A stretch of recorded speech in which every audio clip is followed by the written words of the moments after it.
destroyed. The fact that you and I are working here today is evidence of that.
Good evening and welcome to Ullman Stadium in Thousand Oaks. Tonight, the SLO Blues battle down the coast against the Conejo Oaks.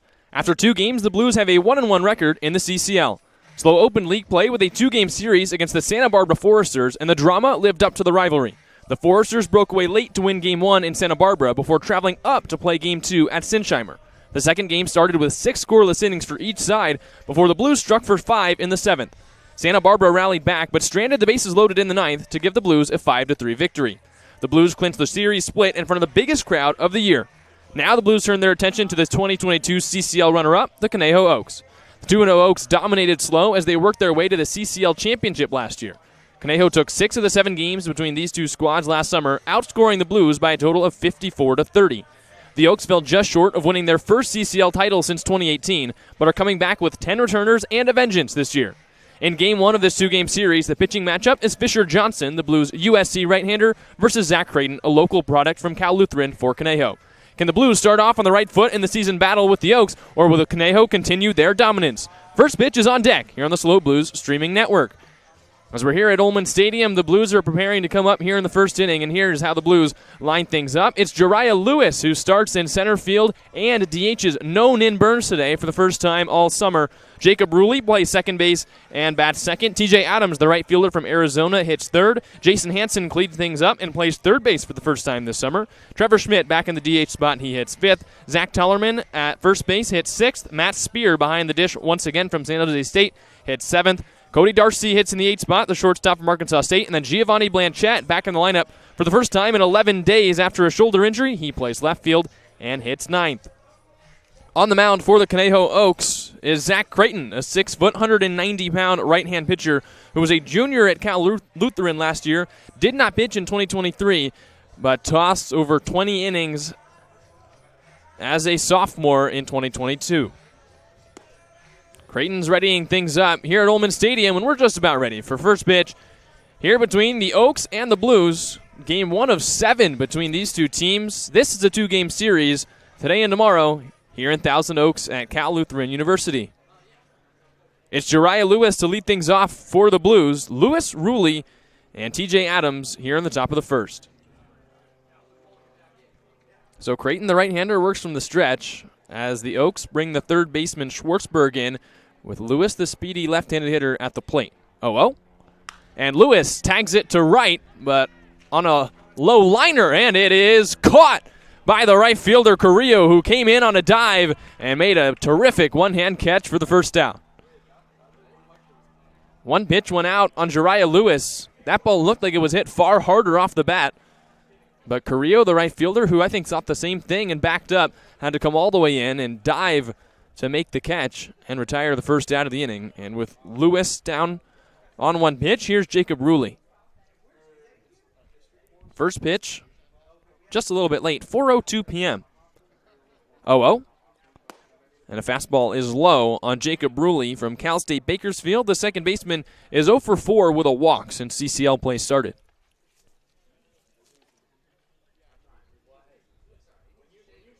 Here's the 1-0 pitch. And Bruley flies it straight back. It's 1 ball and 1 strike. SLO 1-1 since the CCL started its play. 2 games against the Foresters, a loss on the road and a win at home. The win at home came in front of upwards of 1,600 fans. An electric win for the Blues. 1-1. And Bruley takes a slider outside, 2 balls and 1 strike.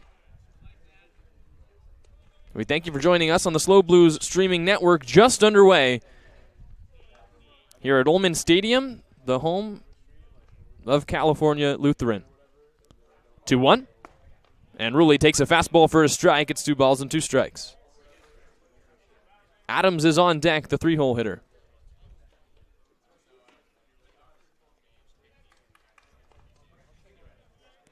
Creighton looks in for his sign, and now he's got it. Comes set with his tan glove at his navy belt. He kicks and deals, and Bruley takes the fastball too high. 3 balls and 2 strikes.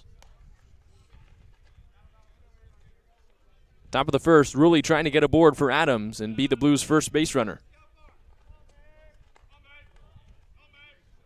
Here comes the payoff. And Bruley pops it foul. Still 3 balls and 2 strikes. The Oaks wearing the white uniforms with navy script lettering that read Oaks across the front. White pants with the navy stripe down the side. The Blues are in the navy blue road uniforms with gray pants, gray numbers, and gray lettering. Another 3-2. And Bruley takes it. Strike 3 called. The first strikeout for Creighton, and there's 2 away. That's Bruley's first strikeout since CCL play got underway a couple days ago, and he's down for the second out of the inning. And here's TJ Adams, who's 1 for 3 with 2 runs batted in the lone CCL game he played, and that was the win against the Foresters. 0-0.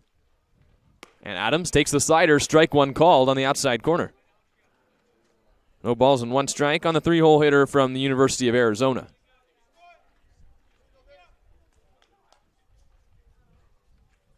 Creighton into his set. He deals, and Adams looks at the fastball. Strike 2 called. It's 0-2.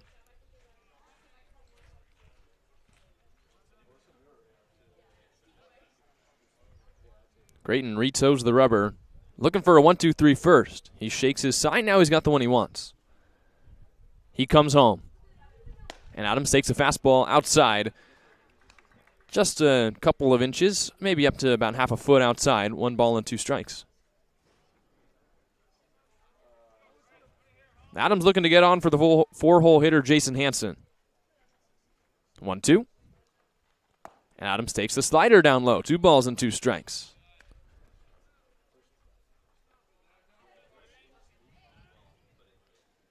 Creighton, you've seen the fastball and the slider as he fixed the right navy arm sleeve on his pitching arm.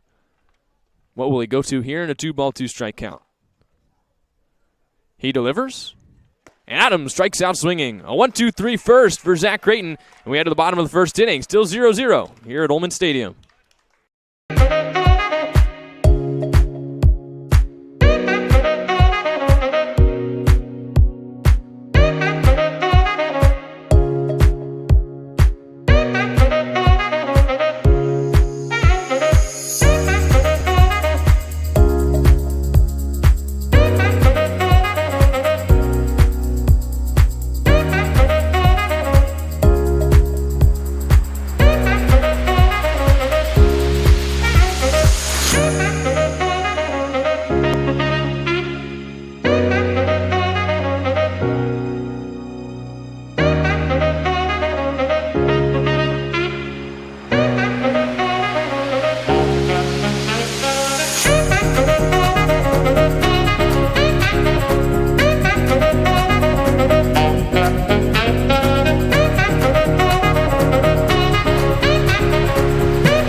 It's the home half of the first inning, and the Oaks are coming up.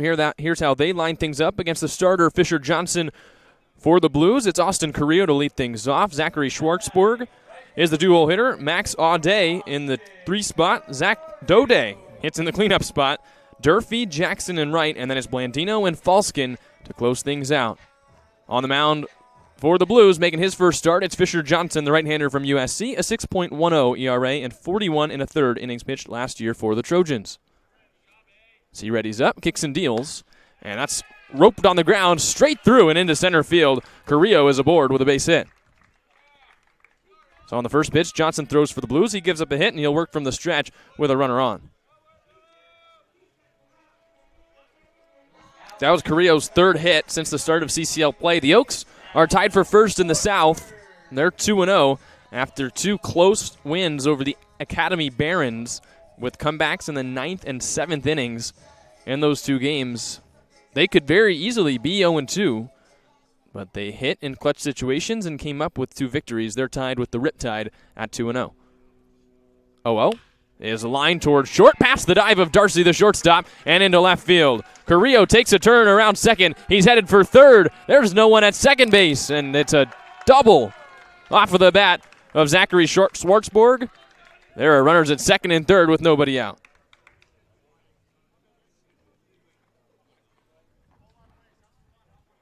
Two hits on 2 pitches allowed by Fisher Johnson, and the Oaks are in business here early, and they bring up Max Audet with a chance to strike first here at Ullman Stadium. Audet is 4 for 8 with a double and 2 runs batted in. The first baseman from LA Valley Community College. And the lefty steps into the box, looking to add the first run for the Oaks. Johnson kicks and deals, and Audet takes a fastball in the dirt. It's 1 ball and no strikes. Johnson threw the most innings of any USC reliever this past season. In 24 appearances, totaled 41 1/3 innings. A flex arm for the Trojans this past year. 1-0, and Audet rolls it foul. Just underway here in Thousand Oaks, and already Conejo has 2 runners on, nobody out, and a chance to strike first.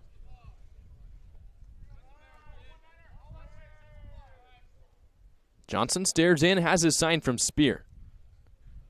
He delivers. That's in the dirt on the slider. It's 2 balls and 1 strike.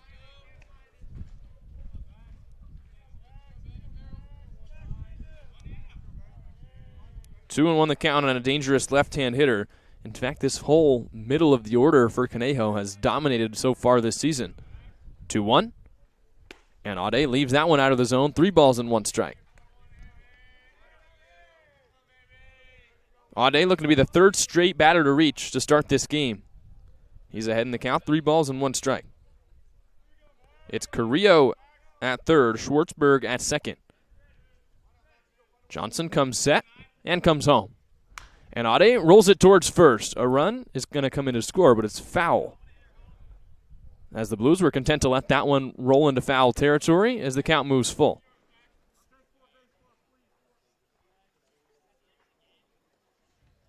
Would have been an impossible play for the first baseman Tollerman to come home with that ball, even if it was fair. So now everyone resets, and there's a 3-2 count. Big strikeout spot for Johnson.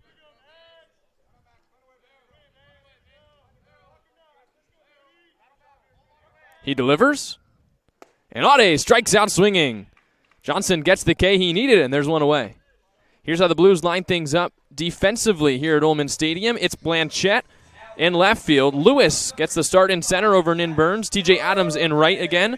Zach Tollerman and Jacob Ruley on the right side. On the left side of the infield, it's Darcy and Hansen. Spear is behind the plate in the squat, and Trevor Schmidt is DHing. So with 1 out, the batter is Zach Dade with an 0-0, and he looks at the slider down low. It's 1 ball and no strikes. That was a huge strikeout for Johnson. He was trying to work around the 2 hits to open up this frame and get the Blues back in the dugout without allowing a run. He's got a lot of work to do still to get there. With a 1-0 count on Dode, who's 3 for 6 with a double and a home run. 1-0. And Dode taps it towards third. Hansen looked home, and now he's going to first. A run comes in to score for Conejo as they take the lead 1-0. But a second out of the inning on the RBI ground out from Dode. So the Blues trade the run for the out, and now Johnson needs just one more to get through it, but Conejo takes advantage of the early hits, and they're on the board 1-0 here at Ullman Stadium.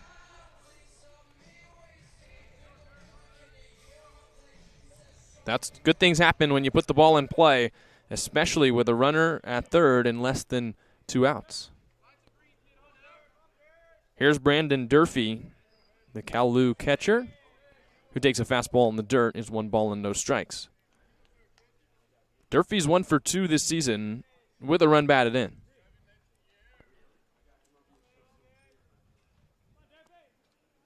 Johnson comes home, and Durfee swings and taps it foul back into the glove of Spear, the catcher. 1 ball and 1 strike.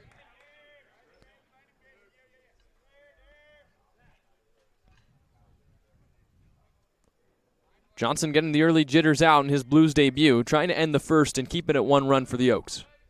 He comes home and misses upstairs with a breaking ball. It's 2 balls and 1 strike. It was really a one-sided matchup between these two teams last year. The Blues went 1-6 against Conejo in the regular season and were bounced by the Oaks in the postseason. So in total, they lost 7 of the 8 games they played. 2-1. That's popped up on the infield. Ruley shades the sun, still trying to find it, and he does for the final out. We're through 1 inning. Conejo took the lead on a pair of base hits to start it off, an RBI ground out, and after 1, it's 1-0.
But mankind won't be destroyed. The fact that you and I are working here today is evidence of that. Top side of the second here in Thousand Oaks, and it's Jason Hansen, Trevor Schmidt, and Zach Tollerman due up for the Blues in the top of the second as they trail Conejo 1-0 here early in this game after the Oaks took a lead on 2 singles to start the inning and then an RBI ground out with 1 out and a runner at third. They took the lead off Johnson, and now the Blues offense back out to try and even things up. Hansen looks at a fastball from Creighton, and it's outside. It's 1 ball and no strikes. Hansen, Schmidt, and Tollerman due up for the Blues. Hansen 2 for 4 so far since CCL play started. 1-0. And he takes a fastball for a strike. It's 1 ball and 1 strike. Hansen, the third baseman, heading to UC Davis from Yuba College, was the Yuba College Male Athlete of the Year this past season. Battling against Creighton, 1 ball and 1 strike. He deals.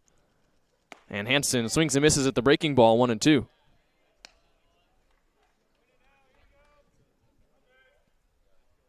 Playing on a Wednesday for the first time here in the summer of 2023. The CCL season really getting underway after the opening weekend where the Blues battled the Foresters. 1-2 from Creighton.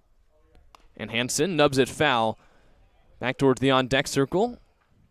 It's still 1 ball and 2 strikes.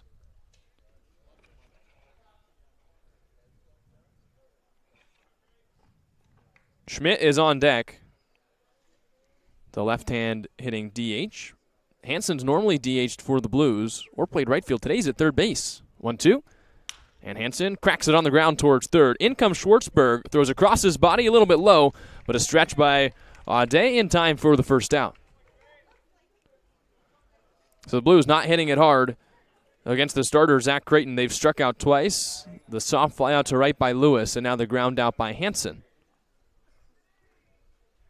Here's Schmidt, who was by far the Blues' hottest hitter in non-conference play. And in his first game in the CCL, went 0 for 5 with 4 strikeouts. So he's still trying to find that swing that he had in the exhibition games to start the year for the Blues. 0-0.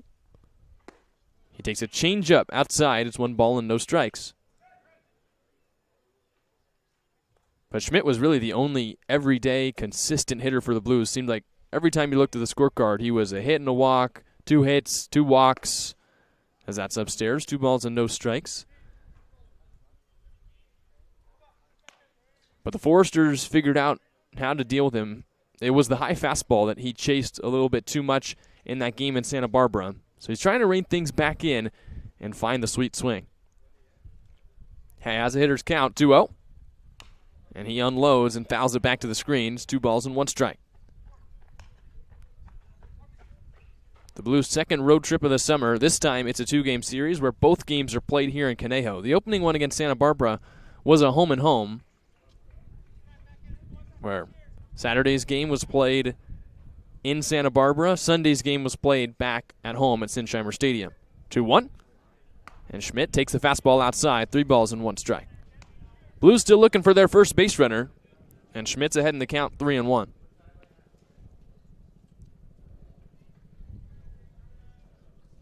Creighton shakes, has the sign he wants. Tan glove held at his belt, he deals. And Schmidt cracks it foul again. Still 3 balls and 2 strikes. Schmidt redshirted this past year at Arizona.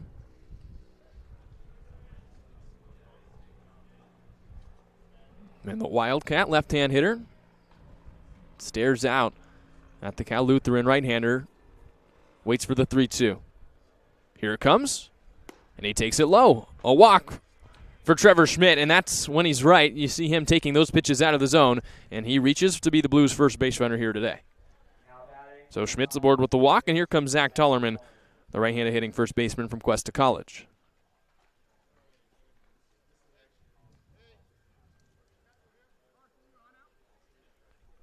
Tollerman 0 for 4 with a strikeout in the one game he played against Santa Barbara. But before that, he was tied for the team lead in walks through non-league play. 0-0. And he looks at a fastball right there on the outside corner for a strike. It's 0-1. Tollerman, who was the Western State Conference Player of the Year this past season at Cuesta, hit .367 with an on-base percentage squarely at .500. Also managed to knock 9 home runs out of the park. Schmidt with a small lead off first. The 0-1 is outside. It's 1 ball and 1 strike. A unanimous selection, obviously, for all Western State Conference first team. Was also all-state for the second straight year. In fact, he ended up being just one of 4 players in Cuesta baseball history to be all-state twice. And now that he's finished up his 2 years, still undecided where he wants to go to school. Still looking for a home on a 4-year university.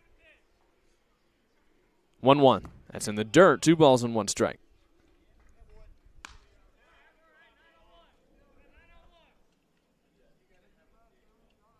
Creighton takes a minute, talks to himself on the mound, looks at Schmidt, and now comes set. A 2-1 count on the tall right-handed hitter for the Blues with Matt Spear, the catcher, on deck. Here's the 2-1. And Tollerman wraps it on the ground into the hole. It's past the dive of the shortstop, Dode.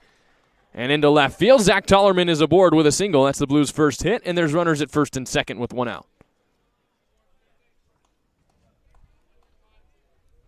An impressive dive from Dode, the shortstop, but he couldn't get it, and now Tollerman is aboard. 2 straight base runners for the Blues, and the catcher Durfee heads out to talk with his right-hander as Creighton has to tie his shoe.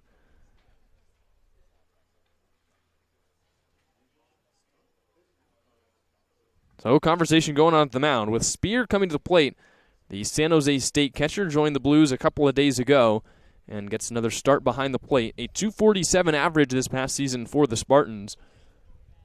Hit 5 home runs, had 26 runs batted in across 49 starts. Looking for his first Blues RBI as the Blues look to tie this game up here in the top of the second inning. Creighton, after the talk, comes set and comes home. Spear takes a fastball for a strike. It's 0-1. Spear saw a real heavy increase in playing time this past season for the Spartans. Played 7 games across his first 2 years. Shot that up to 55 games. Played for the NCAA tournament team, San Jose State. 0-1. And he takes that fastball in the dirt. It bounces off the chest protector of Durfee. That one hit about 2 feet in front of home plate, and the count is 1-1 strike. Spear ended just about as hot as anyone in the nation. He hit 2 3-run home runs in the Mountain West playoffs, was named the all-tournament team, and San Jose State ended up winning the Mountain West tournament and earning that bid to go play in a regional. Now playing this summer for San Luis Obispo. 1-1. And Spear takes a fastball again right there on the outside corner. A nice spot from Creighton. It was 1-2 strikes.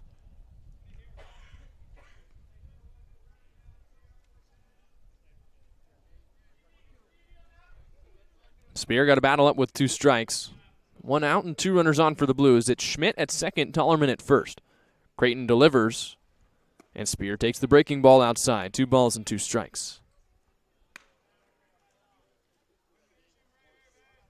Spear, the communications major, hails from San Clemente, so playing up and down the coast here in California won't be new to him.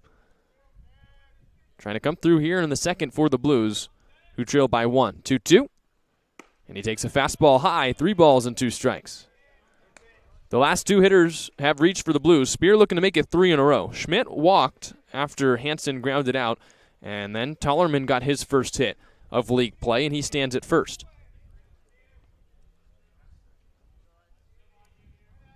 Payoff pitch. Spear pops it foul down the third base line. Still 3 balls and 2 strikes. The Oaks in the third base dugout. Blues man up the first base dugout. The dangerous thing about the dugouts here, there is no railing, no fence whatsoever, so heads up on foul balls. Creighton shakes. Has what he wants. Comes set. He kicks and deals. And Spear rolls it on the ground towards short. This could be 2. Dode flips to second for 1 to first. A little bit high, but a double play. Creighton turns 2 on a 3-2 count. And the Blues strand a couple of runners. We head to the bottom of the second. It is still 1-0 Conejo.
Through an inning and a half, Conejo has the lead here at Ullman Stadium, and they bring up the offense here in the bottom of the second. Dylan Jackson, Chris Wright, Sean Blandino do up against Fisher Johnson, who had a rough start in the first, gave up hits on his first 2 pitches And honestly, it was a success to only give up the 1 run. Here he looks in at Jackson and deals to the EH a changeup on the inside corner for a strike. It's 0-1.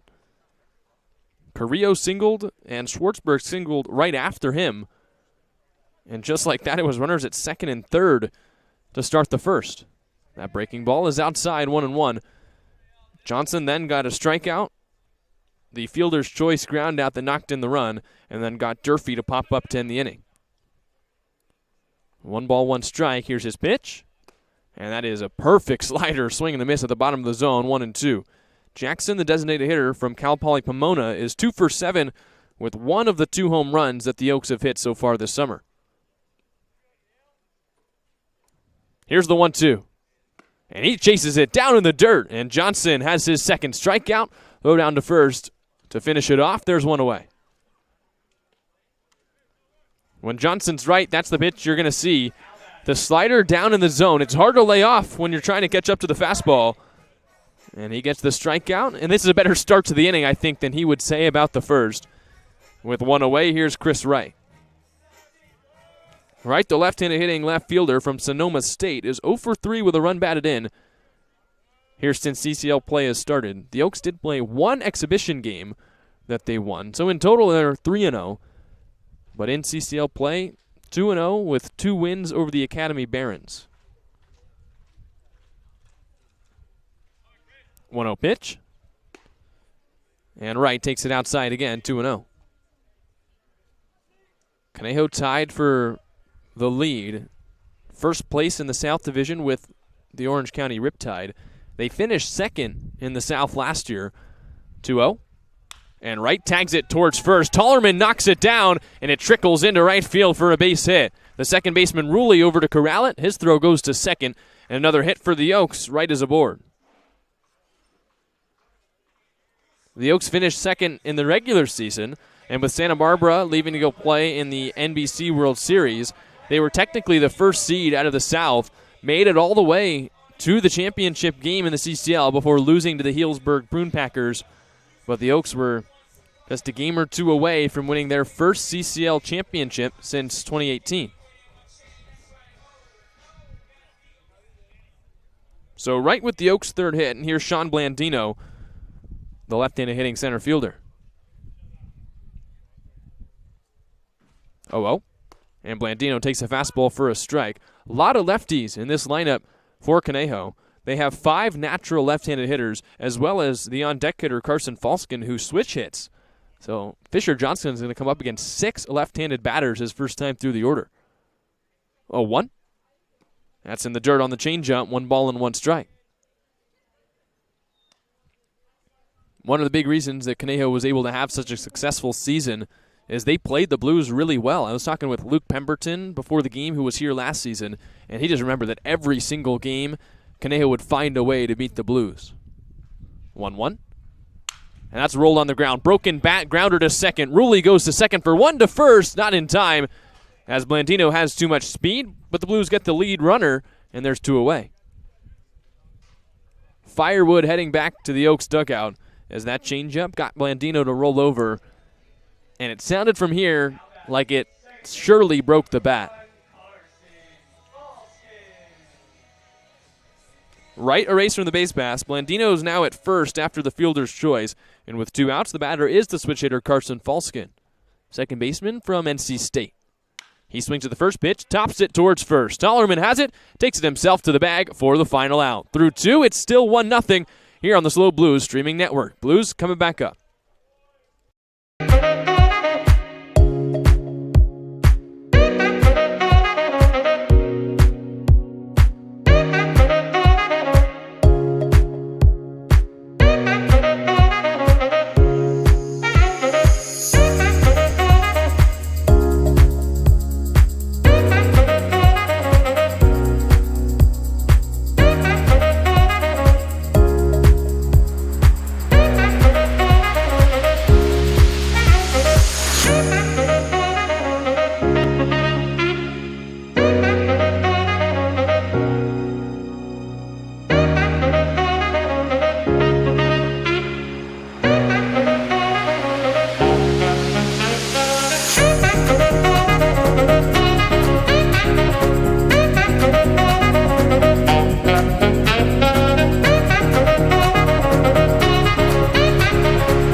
The Blues are back up here in the top of the third inning. Cody Darcy, Giovanni Blanchette, then back to the top of the order for Jariah Lewis as the Blues look for a run against the right-handed starter, Zach Creighton. They had 2 base runners last inning, but the inning ended on a ground-out double play by Matt Spear, the catcher.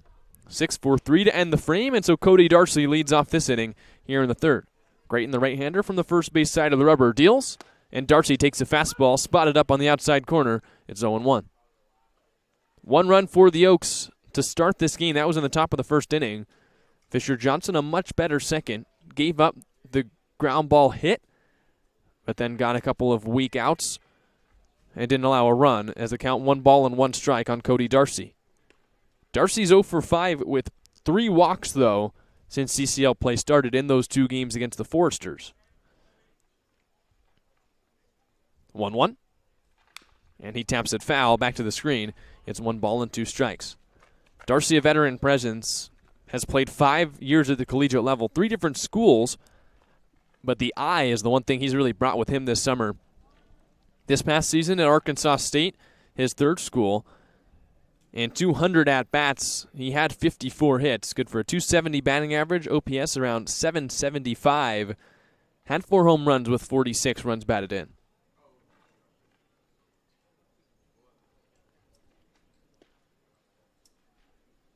One, 2.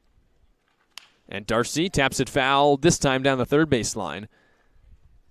Just foul by a couple of feet, but still foul nonetheless. 1 ball and 2 strikes. Couple of fans on hand here at Ullman Stadium, mostly down the third base line, which is where the Oaks reside in their dugout. And the Blues have had a couple that have traveled with the team. As we thank you for joining us on the SLO Blues streaming network. Here on the top of the third, Blues looking for a run. 1-2 on Darcy, and he takes a slider, strike 3 called. That's the 3rd strikeout for Creighton in the first out here in the third. Creighton's got an impressive repertoire. It's the fastball that he's been using to induce weak contact, the slider that most of the times will get chased at, and he's thrown the changeup every now and then. But that slider was painted on the outside perfectly, and here's Giovanni Blanchette, who takes a fastball up high, 1 ball and no strikes. Blanchette hasn't played in 11 days. Back on June 2nd, had a left shoulder injury on a diving play in left field. Since then, he's been rehabbing, got a cortisone shot back home, and told me today his shoulder finally feels 100%, so he's back in the lineup and laces that one foul. Blanchette, before the injury, had 2 hits and 7 at-bats, also 5 walks in non-conference play. One of those hits was a double. And after only playing 3 games, playing for the Blues on a temporary status last summer, of course the injury sucked for him, but now he's back in the lineup and back in left field. 1-1. And Blanchette swings and misses at the slider, 1-2. On deck, it's back to the top of the order for the Blues. Jariah Lewis, the center fielder from San Jose State, who flew out his first time up.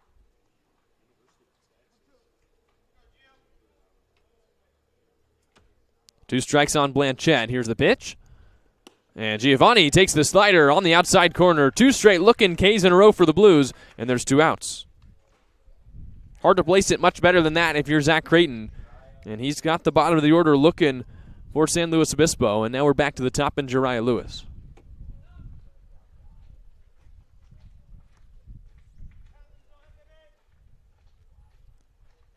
Lewis now 2 for 8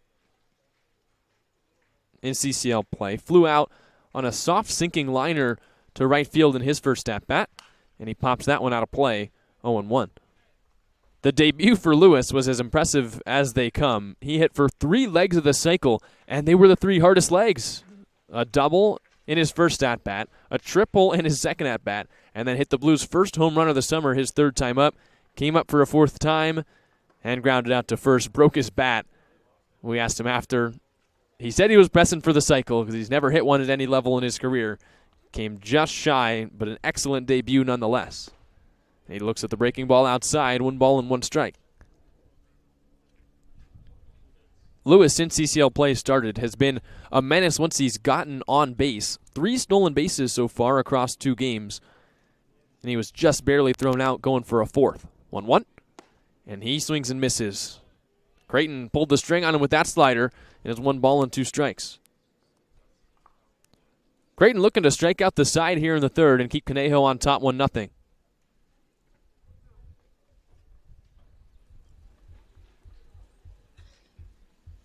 Here's his pitch, and Lewis takes the fastball high and in. 2 balls and 2 strikes.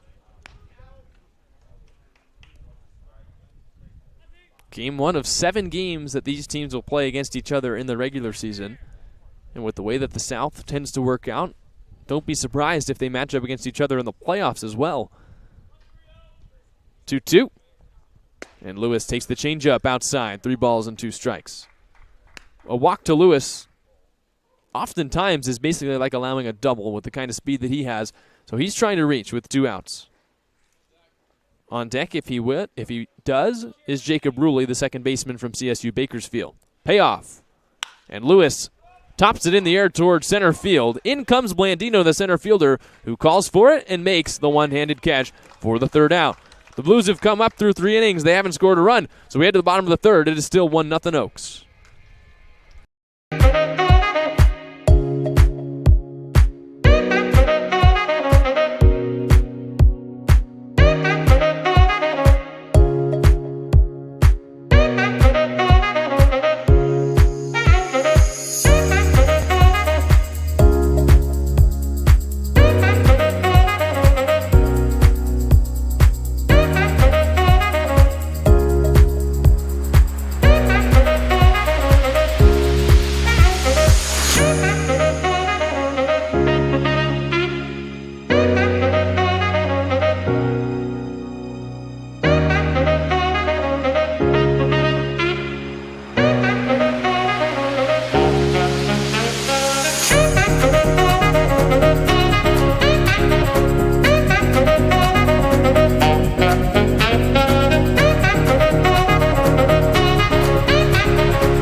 Fisher Johnson back out on the hill for the Blues, looking to keep rolling after his first inning. Gave up 1 run in the first 4 batters, but since then he has struck out 2. He didn't allow a run in the second, and now he's back out for the bottom of the 3rd. He faces the top of the order for Conejo. It's Austin Carrillo, Zachary Schwartzberg, and Max Audet. Johnson looks in and deals 0-0. Carrillo, the leadoff hitter, takes a fastball for a strike on the outer half. It's 0-1. Carrillo saw the first pitch and laced it into the outfield for a single, and then eventually came around to score the lone run in this game.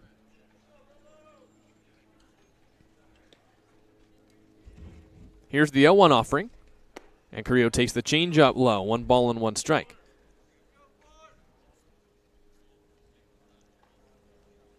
Johnson's freshman season at USC was his first year playing baseball since his sophomore season at Aptos, and this past year, his sophomore year at USC, was called on heavily by first-year head coach Andy Stankiewicz out of the bullpen. Was a flex option. He would sometimes pitch an inning, sometimes he went as far as 3 innings, ended the season with the most innings thrown of any USC reliever. 2 balls, 1 strike on the leadoff hitter, the left-hander for the Oaks. And it's 3 balls and 1 strike on that slider.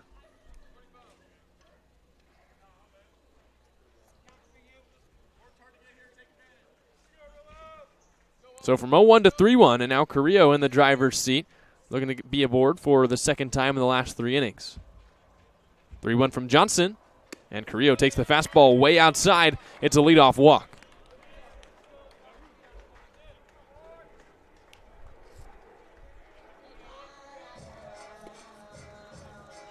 So with Carrillo aboard, here's Schwartzberg, who his first time up saw the first pitch it was a fastball, and he grounded it into the outfield.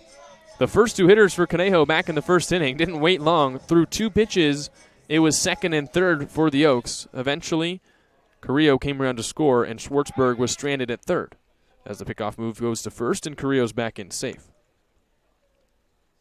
But a good day already for the leadoff hitter from Biola, as he's picked on again. Had 2 hits coming into this game, already has a hit and a walk, and he scored a run.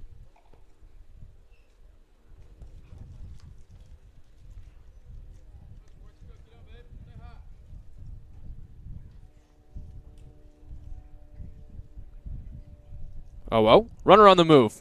Sliders up high. Here's the throw from Spear. It's right on time and on the money, and he erases the base runner just like that. What a throw from Matt Spear, who's now thrown out a runner in each of the past 2 games, and there's one away. So Johnson, when he gets back to the dugout, will thank the new catcher for the Blues. A dime, and it was not even particularly close at second base. The slider was a called strike as well, as that fastball is a little bit outside, 1-1. Spear has shown off the arm across the past 2 games. Jake Bold, the catcher from Princeton, had previously caught for the Blues across the first game and a couple of non-league games. But it's in Spear who's gotten the call from head coach Dean Traynor in the final game against the Santa Barbara Foresters as well as today. And he's showing why on defense with his second gun down runner. 2-1. Fastball low, 3 balls and 1 strike. At some point, he might want to go talk to Johnson, who has lost his command here in the third. There's a second batter to go from 0-1 to 3-1 and ended up walking the leadoff hitter, Austin Carrillo. The pitch, and Schwartzberg takes it in the dirt. Another walk for the Oaks, and again, a runner right back on base.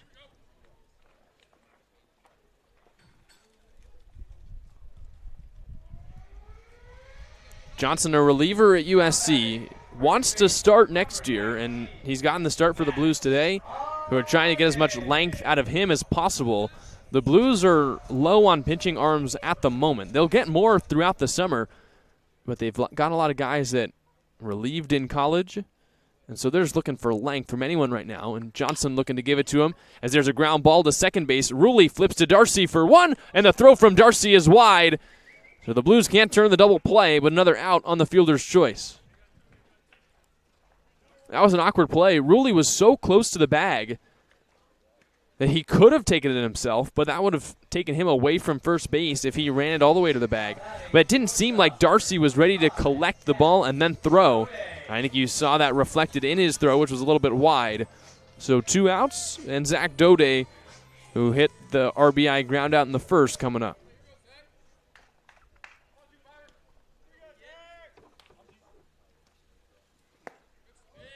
That slider is low, 1 ball and no strikes. And the thing with Johnson is he will generate contact, especially on the ground. In the 41 innings and a third that he pitched at USC, only 18 strikeouts. So he's not a guy that's going to generate too many Ks this summer. But he'll generate that weak contact, and a lot of the time it's on ground balls as he evens up the count at 1-1. That slider is often the pitch, too. You'll get batters reaching out in front. If a lefty's up, it might be the changeup. Hard to hit the ball too hard off Fisher Johnson as he deals another slider and misses out, 2-1.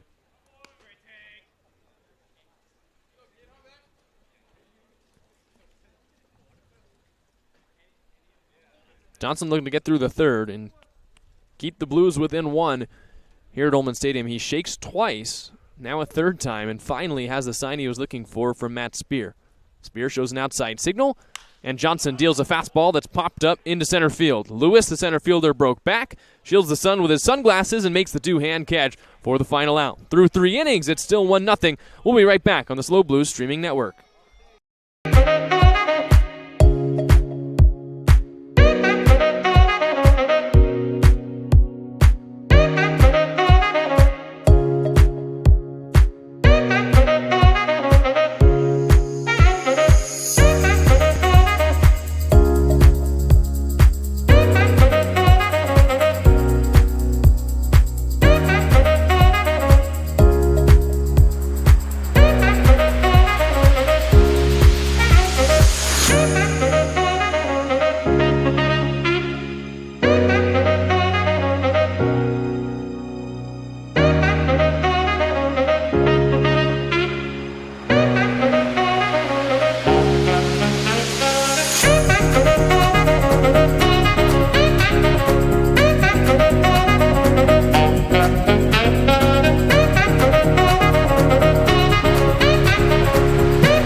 strange evolutionary process going on. But mankind won't be destroyed. The fact that you and I are working here today is evidence of that.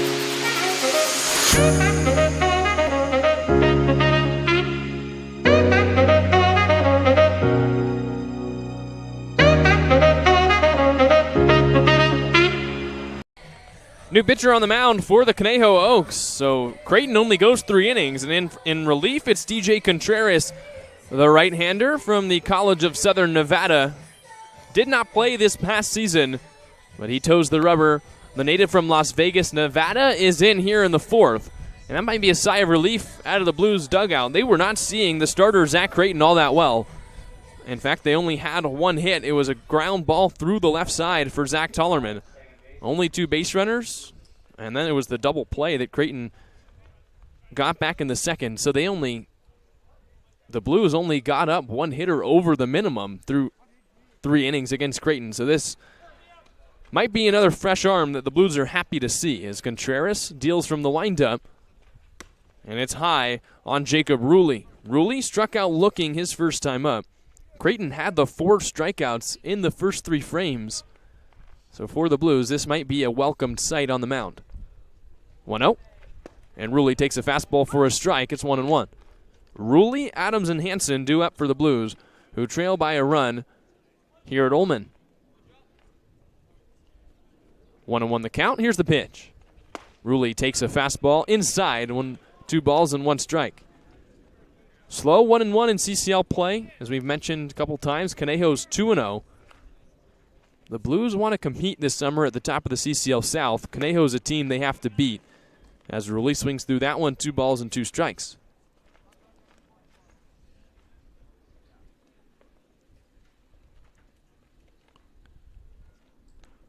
Contreras, 2-2. And he misses outside with the breaking ball, 3-2.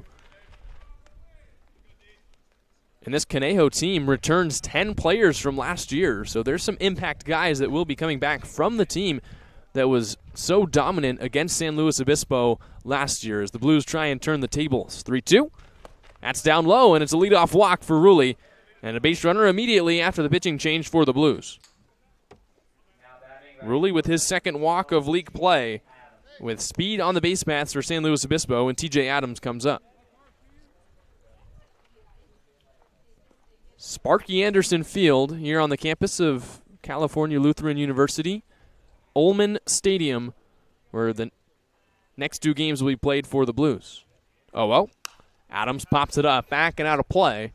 In the count, no balls and 1 strike. Adams redshirted in his first season at Arizona. Both him and Schmidt, who is due up in a couple hitters, the designated hitter for the Blues today, both redshirted this past year for the Wildcats. As Contreras looks back to first, now deals 0-1 and misses way high with that fastball, 1-1. Adams has some of the biggest power on this Blues team, so he's trying to find a gap, maybe find a line, or put one over the fence. Both teams were cracking the ball in batting practice as the wind was blowing out, and it still is if you see the flag in center field. And Adams tattoos that one foul, 1 ball and 2 strikes. The ball was leaving in batting practice, which is not something we can normally say about the games played at Sinsheimer Stadium. Just about everything that's hit in the air back in San Luis Obispo is knocked down, except when Jariah Lewis is at the plate, and he has the Blues' lone home run of the summer. 1-2. And Adams takes the slider on the outside corner, dropped by the catcher Durfee, but it's strike 3 called. Adams didn't like the call, but that's the 2nd out here in the 4th.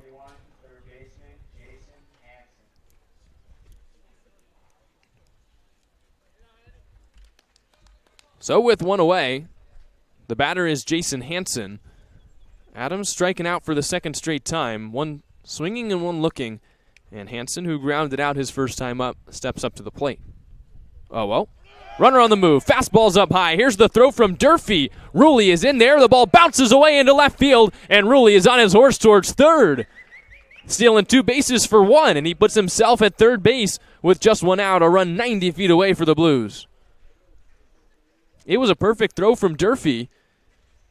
it just seemed like the shortstop Dode couldn't corral it. It bounced, it looked like, off the helmet then of Rulli and bounced into left field. A positive turn of events for San Luis Obispo, who now, with a fly ball or a ground ball up the middle, could add a run to tie this game.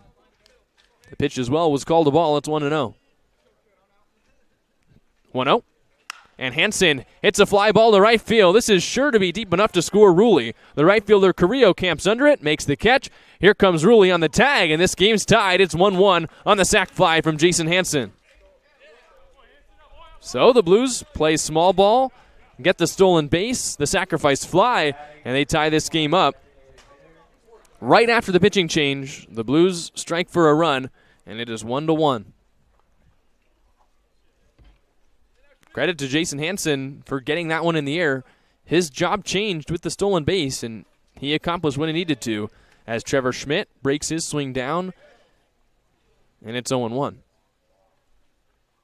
Schmidt walked back in the first inning, eventually was stranded on the double play by Spear. 0-1, and he gets a good swing off, but fouls out of play. 0-2.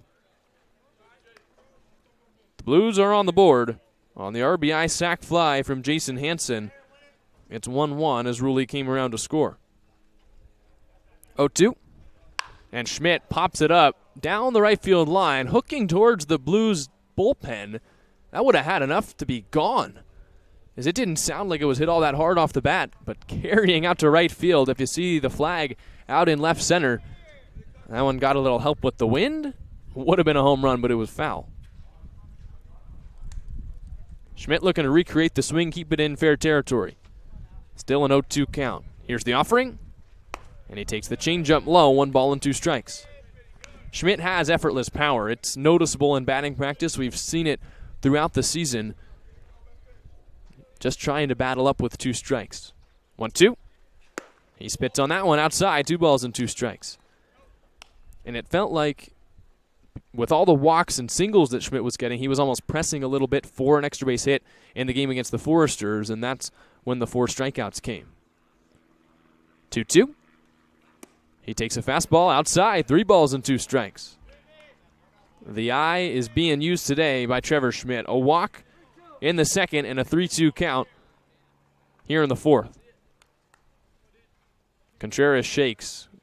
Glove right in front of his face. Here's his 3-2. And Schmidt takes it low and inside. From 0-2 to a walk, and Trevor Schmidt is aboard for the second straight time. Great at-bat from the left-handed designated hitter from Arizona. And it seems like he's forgotten all about that 4 strikeout day out in Santa Barbara. With 2 walks, he puts himself aboard for Zach Tollerman, who singled back in the second.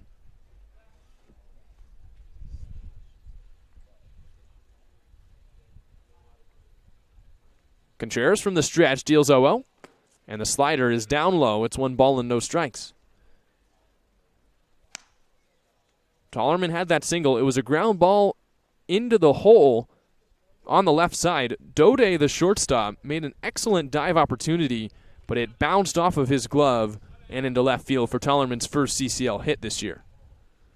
1-0, and Tollerman takes it inside. 2 strikes. So Contreras got ahead 0-2 on Schmidt, and maybe it was the foul home run that rattled him. Since then, he's thrown 6 straight balls. Tollerman looking for a pitch that he can hit.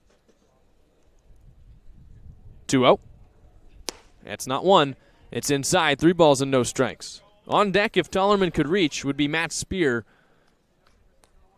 who came up back in the second with a similar spot. Runners at first and second and hit into a double play. He's looking for redemption in the on-deck circle. 7 balls in a row from Contreras. He deals, and Tollerman doesn't care. He taps it foul. 3 strikes. That's not the first time that we've seen the Blues swing 3-0 this season. Even with Contreras missing 7 straight times, Tollerman saw a fastball and wanted to jump on it. And we're seeing the hitting philosophy form before our eyes. 3-1. Tollerman gets another, lines it down the left field line. It is falling foul just by a foot. As Tollerman was on his horse, that would have scored a run. It was just foul by a little bit. So credit to Contreras. He's come in the zone twice and gotten Tollerman to hit 2 foul balls.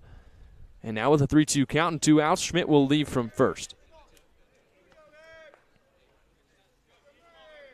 Straight up defense in the outfield for the Oaks. The shortstop Dode is shifted over into that hole that Tollerman got a base hit through last time. Payoff pitch, and Tollerman pops it up. Out of play. The third baseman Schwartzberg is over to try and field it, but it is far out of play. 3 balls and 2 strikes. It was out of the corner of my eye, and I'm not exactly sure if I saw it correctly, but I don't think that Trevor Schmidt ran from first base on that 3-2 pitch with 2 outs, and he's laughing at the dugout. He might have forgotten what count it was and didn't get a running lead. He'll be sure not to make the same mistake again here. Still 3 balls, 2 strikes, 2 outs on Tollerman. Schmidt goes. The pitch is upstairs. Another walk for the Blues, and there's 2 runners on with 2 outs. Nice at-bat from Tollerman, who's shown all summer he's not afraid to take a base on balls, and that walk puts a runner in scoring position. The potential go-ahead run for the Blues, who have already scored a run here in this inning. Blues still don't have a hit in the frame. It was a walk to Rulli to lead off the inning. He stole and then advanced on the bounce away throw. Then the sacrifice fly. Since then, 2 more walks.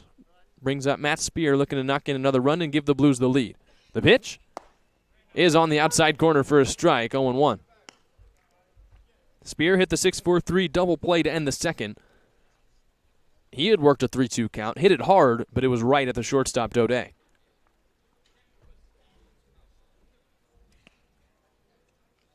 Another chance with the outfield playing him to pull. 0-1. And Spear takes a fastball on the inside corner this time for a strike. Back pick to second, and Schmidt's out by a mile. Trevor Schmidt caught lagging off second base, and that's how this inning ends. The Blues tie it, though, through 3.5. It is 1-1 here on the SLO Blues streaming network.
Brendan Durfee due up to lead things off as the Oaks try and retake the lead here in the bottom of the 4th. It's Durfee, Jackson, and Chris Wright, the left fielder, due up here in the 4th, with Fisher Johnson still toeing the rubber for the Blues. He deals, and the leadoff hitter Durfee takes it outside, 1 ball and no strikes. Durfee catching today, popped up to second base, and Rulli back to end the first inning. Since then, 2 straight zeros put up for Johnson, 1-0. And Durfee lines it back to the screen, 1 ball and 1 strike. The Blues came back to tie things up in the top half of this frame. Didn't have a hit, but the walk, the stolen base, and the sacrifice fly made things work for the Blues. Then they walked 2 more times before Trevor Schmidt was back picked off second base to end the inning. As there's a rocket into right field off the bat of Durfee. It's another leadoff hit for the Oaks. He got a hanging slider, and he punished it to right. Adams got it in quick, but there was no hope to get Durfee at first, and that's the third straight time that the Oaks have had an early hit. And Carrillo, last inning, started the inning with a walk. So Johnson's been working with traffic on the base paths a lot early on here in his first Blues appearance. And now he'll have to work around it again with Dylan Jackson coming to the plate. He struck him out his first time. 0-0. And Jackson checks his swing, takes the fastball inside, but it might have been a foul ball. It hit something, and Jackson isn't taking first base. The scoreboard here at Ullman Stadium says 1 ball and no strikes, but I believe it should be 0-1. Here's the pitch, and that hits him, so it doesn't matter anyway. Johnson plunks him with the slider, and now there's runners at first and second with nobody out. So Johnson loses the batter on that inside slider, and another stress inning for the Blues on defense. Johnson just doesn't seem to have his ace stuff today. One of the reasons could be on Sunday. He was warming up for 2 straight innings in the bullpen. He might have been needed to come in and close the game against Santa Barbara, but never came into the game, and now just a couple days later he's making the start. The pitch? And that's a fastball outside to Chris Wright. It's 1 ball and no strikes on the left fielder from Sonoma State. So a single and a hit by pitch have started this inning, and the batter is Wright, who singled in his first at-bat. 1-0. And Wright takes a fastball in the dirt, 2 balls and no strikes. The Blues have the bullpen working.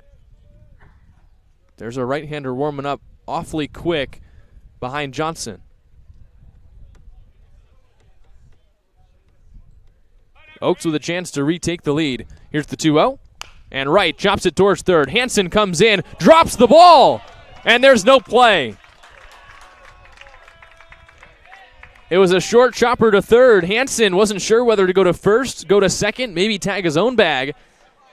And he thought about the throw before he fully had the ball, and it popped out of his glove. Bases loaded and nobody out.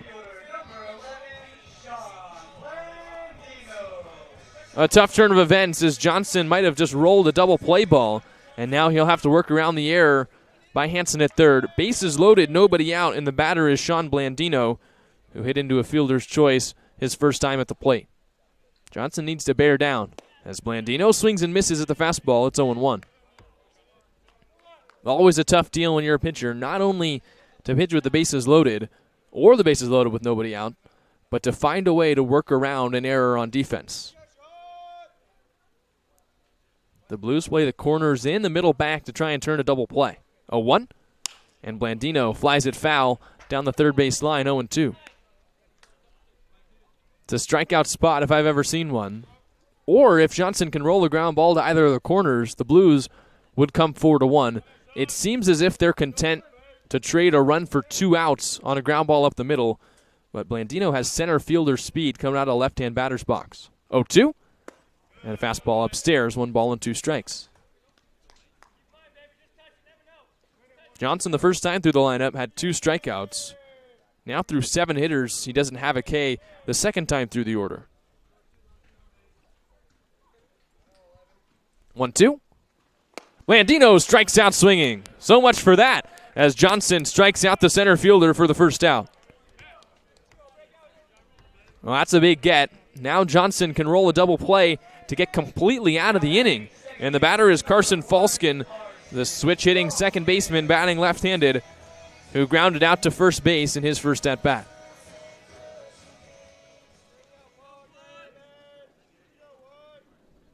It's Durfee at third, Jackson at second, Chris Wright at first. Single hit by pitch and an error. 0-0. And Falskin takes it outside, 1 ball and no strikes.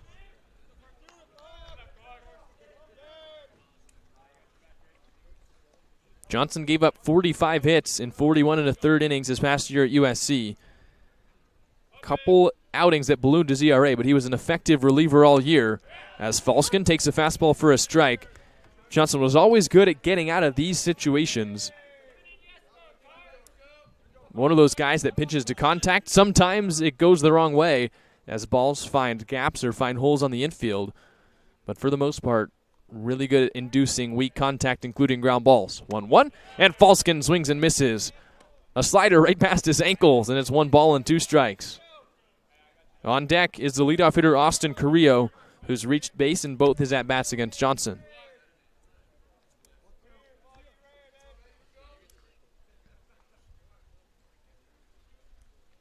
And Johnson steps off. He wants another sign from Spear. Right-hander still warming up in the Blues pen. Johnson trying to escape. The bases loaded, nobody out situation. He's already got 1 strikeout. 1-2. It's a little bit low. Great take by Falskin. 2 balls and 2 strikes. The right-hander, another USC Trojan warming up in the pen. It's Josh Blum, who would often double barrel with Fisher Johnson in the bullpen for USC. 2 balls, 2 strikes on the 9-hole hitter. Here's the pitch. It's flown out of play down the left field line. Still 2 balls and 2 strikes.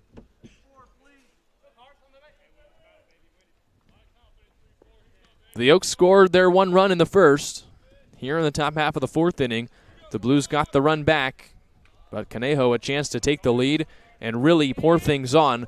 Bases loaded and 1 out. Another 2-2. And Falskin hammers a fly ball to center. Lewis is tracking it to the warning track. It is caught at the wall. A run will come in to score. 1st and 3rd and 2 outs as Falskin comes through with an RBI sac fly. It's 2-1 Conejo. A nice at-bat from the 9-hole hitter, and he comes up with a 2-strike RBI to put Conejo back in front. So Johnson doesn't avoid any runs, but now he's just trying to limit the damage with Austin Carrillo coming up. Still 2 runners on with 2 outs. That's a professional at-bat from the second baseman from NC State, as there's a ball that came in from the bullpen right in front of where we are facing the netting, as Josh Blum tossed the fastball all the way down the right field line. And there was a timeout in play. Johnson gets the out, but it's a productive one from Falskin, and the Oaks are back in the lead. And now he focuses up on the leadoff hitter for the Oaks, trying to get out of this inning, only 1 run allowed. He deals from the stretch, and Carrillo takes a changeup down low, 1 ball and no strikes. So Durfee's the runner that scores. Jackson moved up to 3rd, tagging as well. And Chris Wright still stands at first base. 1-0. Runner takes off from first. Spear throws down to second, and it bounces into center field. In comes another run for Conejo, as the Blues didn't have someone covering second in time. A 2-0 count. Another run for the Oaks. It's 3-1. Tough break for the Blues. 2 errors now in the inning. The ground ball to Hansen that he dropped, and now Spear throws it into center field. And the Oaks have tacked on 2 more here in the 4th. Carrillo squares to bunt and takes the slider low. 3 balls and no strikes. Tough inning for Johnson. It'll be a tough pill to swallow when he makes it back to the dugout. Still has to get that 3rd out here in the 4th. He looks to second, now comes home, and spots up on the inside corner with a fastball, 3-1. Carrillo singled in the 1st, came around to score the 1st run of the game, and walked in the 3rd before being thrown out by Spear at second base.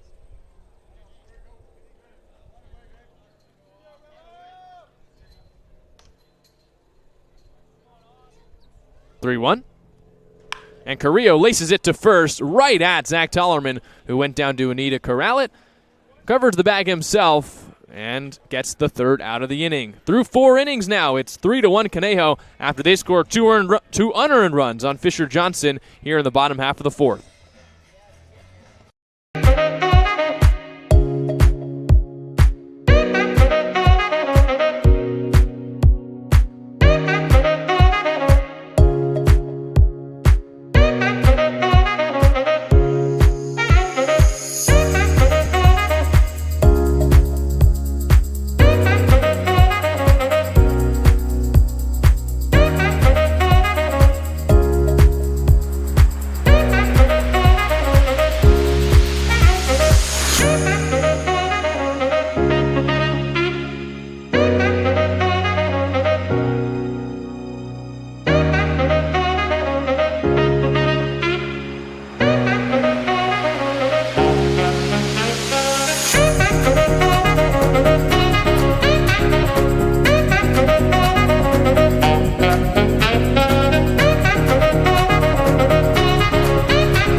Well, the Blues have some work to do to come back from the deficit now. It's 3-1 here on the SLO Blues streaming network after the Oaks tacked on 2 more in the bottom of the 4th inning on Fisher Johnson. Couple of errors for the Blues, couple of hits for the Oaks, and the sac fly that gave them the lead back. Then the throw into center field. They'll let them add another. But the Blues are coming back up here on offense against DJ Contreras. To lead things off, it's Matt Spear, who was at the plate when the final out was recorded last inning, as he takes that fastball upstairs, 1-0.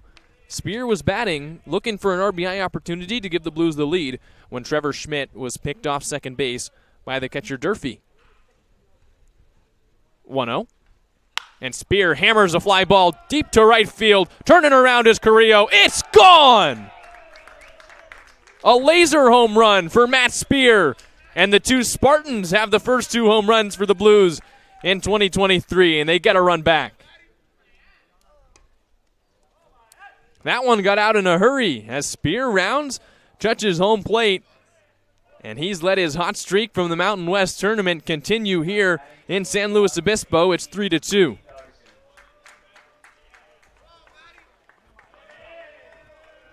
The right fielder, Carrillo, went back like it was a regular fly ball, but it got out so fast here at Ullman Stadium.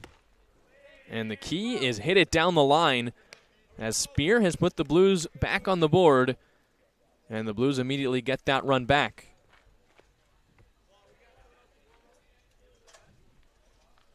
Cody Darcy now takes the 1-0 fastball upstairs. Contreras a little rattled after the home run by Matt Spear. Someone else now, other than a Spartan, has to hit a home run at some point. With a 2-0 count on Cody Darcy from Arkansas State. Contreras deals, and Darcy takes a fastball outside. 3 balls and no strikes. On deck for the Blues is Giovanni Blanchette, who struck out looking in his first at-bat. 3-0. And that's low. A 4-pitch walk after the home run, and the Blues put the tying run on base to start the 5th. So Spear is made up for his throw that went into center field. Immediately hits the leadoff home run here in the 5th, and 2 straight base runners for San Luis Obispo. Brings Durfee out to the mound to talk with Contreras, the right-hander. It was a shot off the bat of Spear. Lewis from San Jose State hit the first home run for the Blues this summer, and his Spartan teammate hits the second for the Blues here in the 5th.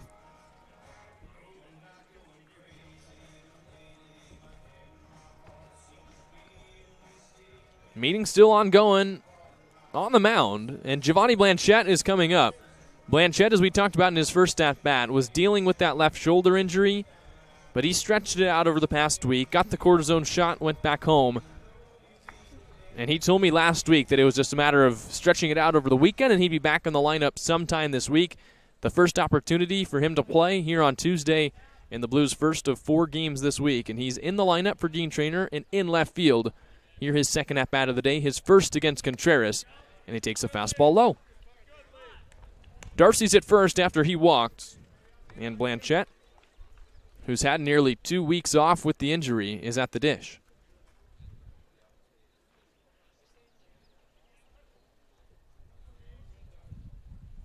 Contreras deals 1-0, and Blanchette takes a fastball for a strike, 1-1. Blanchette did not play in his freshman season at St. Mary's, but was a 2022 graduate of San Joaquin Memorial High School. Played for the Blues last summer on a temporary basis, had 3 hits and 18 at-bats. 1-1, and he swings and misses at that slider. It's 1 ball and 2 strikes. Contreras broke a pretty one off, right off that outside corner. Blanchette couldn't hold up, and now with 2 strikes, he'll look to put something in play. Jariah Lewis on deck, the leadoff hitter from San Jose State.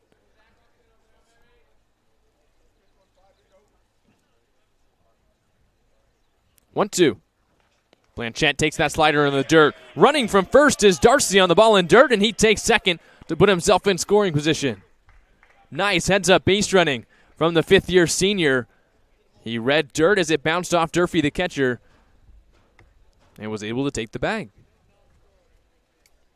So now for Blanchette, he could put the potential tying run at third base if he's able to hit a ground ball to the right side, hit a deep enough fly ball to right field. His job has completely changed with Darcy at first. That also eliminates the potential double play ball for Contreras.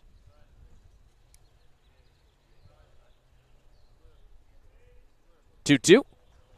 And Blanchett pops it up towards first base. Aude is underneath it, calls ball, and makes the catch for the first out, and Blanchett is retired.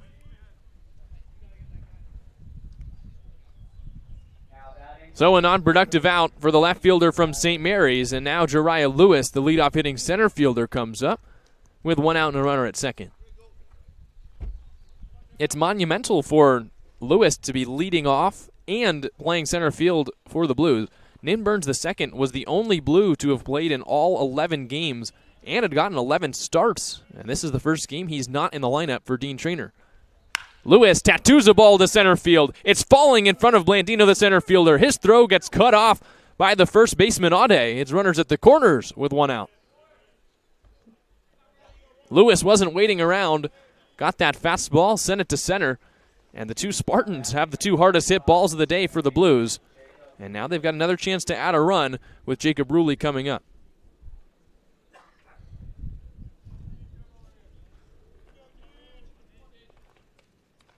Ruley scored the first run for the Blues after walking, stealing a bag in the fourth. He was brought in on the sac fly by Hansen. As Contreras looks Lewis back to first, who has 3 steals on the summer, and delivers. Fastball low, 1 ball and no strikes. Ruley still looking for his first hit in CCL play. He was the hero against the Solano Mudcats in the rubber match, or against the Menlo Park Legends in the rubber match, when he hit a 3 RBI double to give the Blues the win. 1-0 fastballs high, 2 balls and no strikes. That game was a 6-4 final for the Blues. It was the double from Ruley that completely put the Blues in front. They didn't look back from there, and they were able to get the win and the series sweep.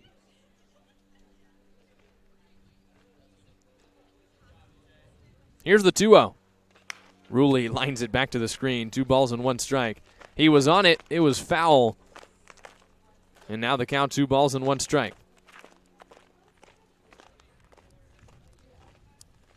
Darcy is at third. He walked. Jariah Lewis stands at first after his single.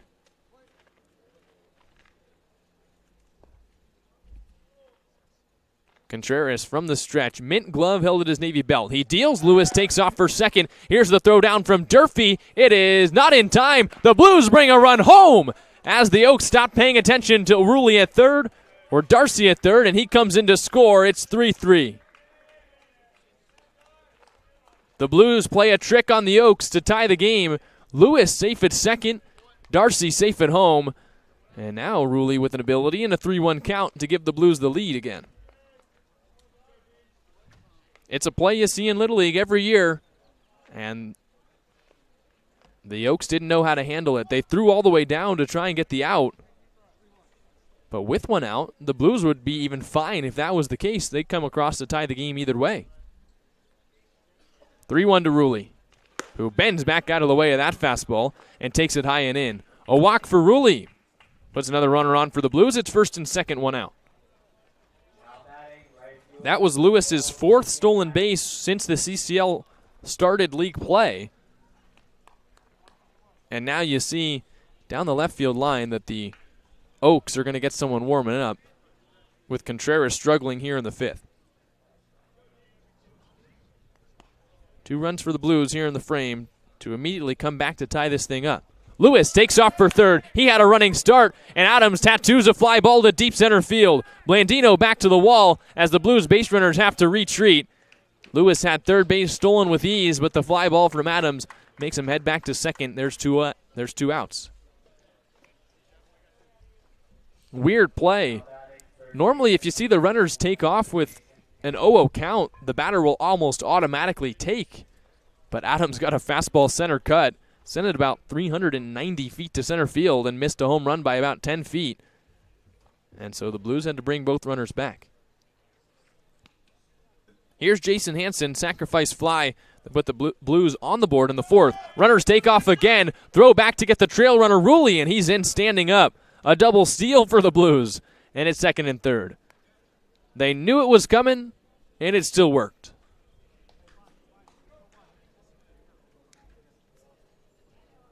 An 0-1 count on Jason Hansen. And now 2 runners in scoring position for the Blues. Lewis telegraphed it the whole way that he was going to steal third and just had too much speed anyway. 0-1. And Hansen takes a slider for a strike. It's 0-2. It's been a wacky inning. Started with the home run from Spear. Then Darcy walked, came around to score after reading dirt and getting moved over. Since then, a walk and a single. Lewis and Rulli on base for the Blues. Hansen needing to battle up with 2 strikes.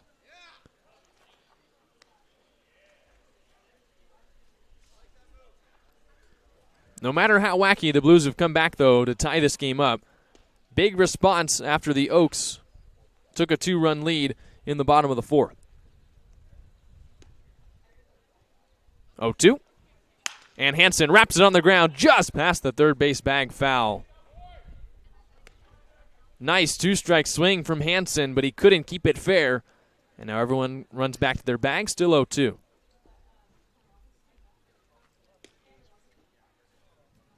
Hansen has 2 hits since CCL play started. 2 of the Blues' first 3 hits through 6 scoreless innings against the Foresters, and he came across to open up the scoring in that game. The game of the Blues eventually won 5-3. Another 0-2. Hansen pops it foul on the first base line. Hansen led Yuba College in nearly every offensive statistical category this past year, had a .958 OPS, playing in all 38 games for the 49ers.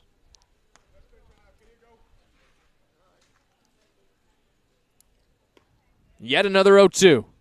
And Hansen checks his swing and pops it up to second base. Falskin back on the outfield grass, makes the catch. The Blues come around to score 2 more, tie this thing up at 3 apiece. We head to the bottom of the fifth. It is 3-3 here in Conejo.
But mankind won't be destroyed. The fact that you and I are working here today is evidence of that.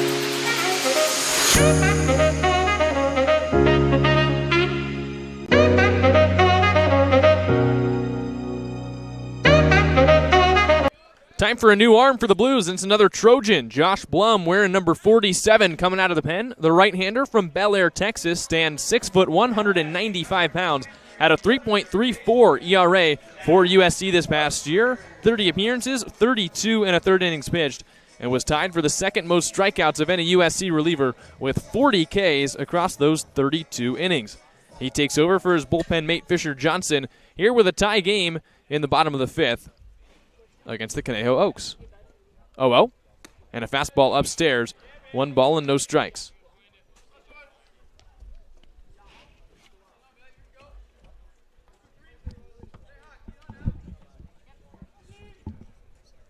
Zachary Schwartzberg, the 2-hole hitter, takes it off the shoulder, and it bounces back to the backstop. Schwartzberg down to take off his ankle protector, and he looks to be okay. That was a dangerous sight on the chin music fastball. And a leadoff base runner for the Oaks. So Schwartzberg hit by the pitch, and now Max Audet comes up.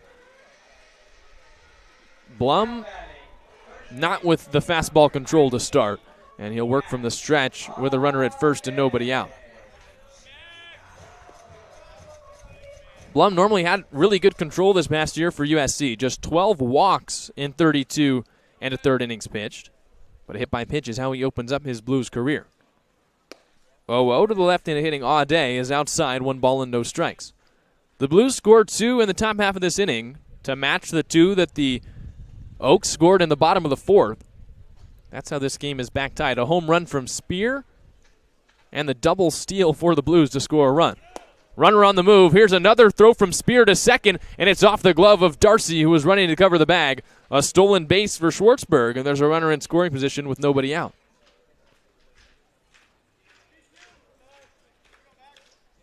Spear has shown off a good arm and a good amount of his throws, but the Blues just aren't getting someone over in time to catch and make a tag. That's how the Oaks scored their last run, as Spear's throw just bounced straight into center field. It was a good toss. Blum comes home, and that's lined back to the screen off the bat of Audet, 2-1. Audet has a strikeout. He's also grounded into a fielder's choice. The first baseman from LA Valley Community College still standing in there. Schwartzberg at second after his hit by pitch and steal. 2-1. Is in the dirt on the slider. 3 balls and 1 strike.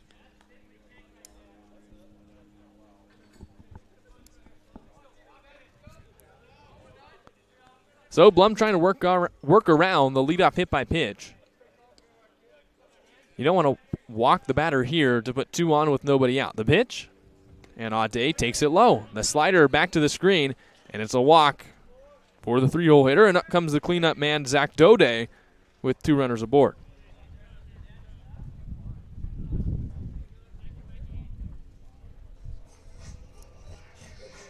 Not how Blum wanted to start his inning. It was the hit by pitch to Schwartzberg on the high end fastball, and then he just could not spot up that slider to Audet, the first baseman. And now this is not a guy you want coming up with runners on as the wind picks up here at Ullman Stadium. Dode has a double and a home run already this summer for the Conejo Oaks. 0-0.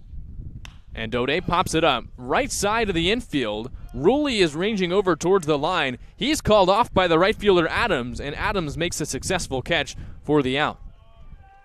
So Blum gets a first pitch pop-up, and that's exactly what you're looking for with 2 runners on and nobody out.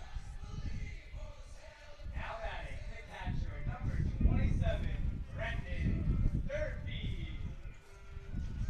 Brendan Durfee, the hitter now, singled and scored in the 4th. He led off the inning against Johnson with the single.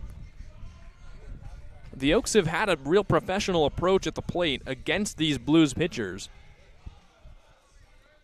Just slapped ground balls up the middle, liners into the outfield. They've stolen bags. They've put the ball in play when they've needed to. Just a real all-around solid offensive approach. 0-0. And Durfee takes a fastball for a strike. It's no balls and 1 strike.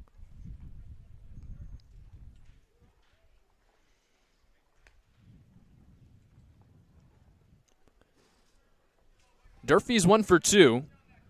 And he's got 1 RBI so far in CCL play. Here's the 0-1 from Blum. And Durfee takes the slider. That one's spotted perfectly. It's 0-2.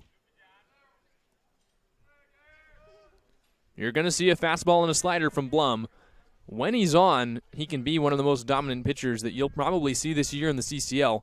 He is privy, though, to sometimes giving up the long ball or the extra base hit, as he has an 0-2 count on the catcher from Kalu, and he chops it towards first. Tollerman goes to second for the first out. The Blues won't have time to get the out at first. Tollerman tried to turn two, but the Blues get one. It's first and third with 2 outs. On Blum with the home run ball. This past season gave up 7 home runs of his 24 hits, so nearly a third of the balls that were hits by the opposing teams went out of the park. That is a ratio that is far higher than you normally see. But the fence is kind of far back here in the CCL. Wood bats, which make it harder to hit home runs, so Blum could really thrive in a situation like this. Here's Dylan Jackson, who takes the slider low. 1 ball and no strikes. Blum trying to keep this one tied in the 5th after taking over for Fisher Johnson and bring the Blues back on with a chance to add and potentially take the lead in the 6th inning. 1-0. That's the slider that bends back into the zone, and Jackson even in the count, 1-1.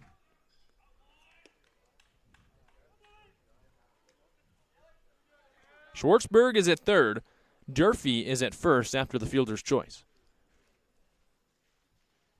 Blum, with a deep breath, he comes home and misses upstairs. 2 balls and 1 strike. Dylan Jackson, who's at the plate, struck out in the 2nd and was hit by a pitch in the 4th. He came around to score the 2nd of the 2 runs that the Oaks scored in the 4th inning. 2-1. Swing and a miss. Big fastball out of the hand of Blum. That's a Texas-size 4-seamer. It's 2 balls and 2 strikes. Jackson came into this game 2 for 7, but hit one of the 2 home runs that the Oaks hit against the Academy Barons as they improved to 2-0 to start league play. 2 balls, 2 strikes, 2 outs, 2 runners on. Here's the pitch.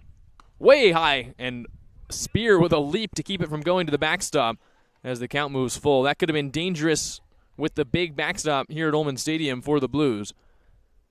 And now the runner from first, Durfee, will get a running start. With 2 outs, the Blues will have to go the long way. Payoff on the way. Runner goes. He struck him out swinging. The call is a foul ball.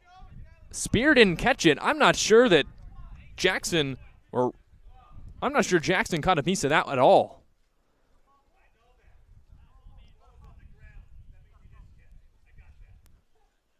But Dean Traynor out of the dugout to argue whether it was a foul ball or not.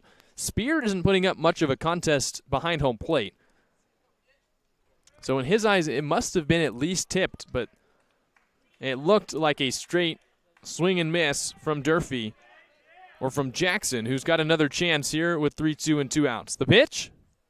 It's in the dirt on the slider, and Jackson draws a walk. So the bases are loaded, and up comes Chris Wright.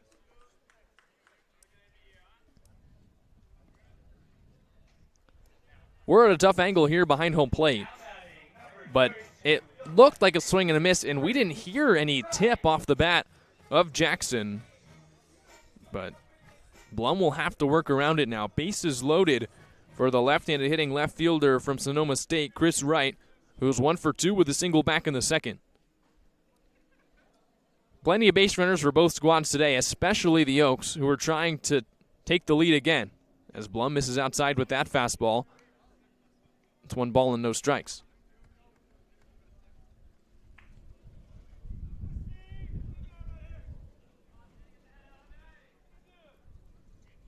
The 1-0.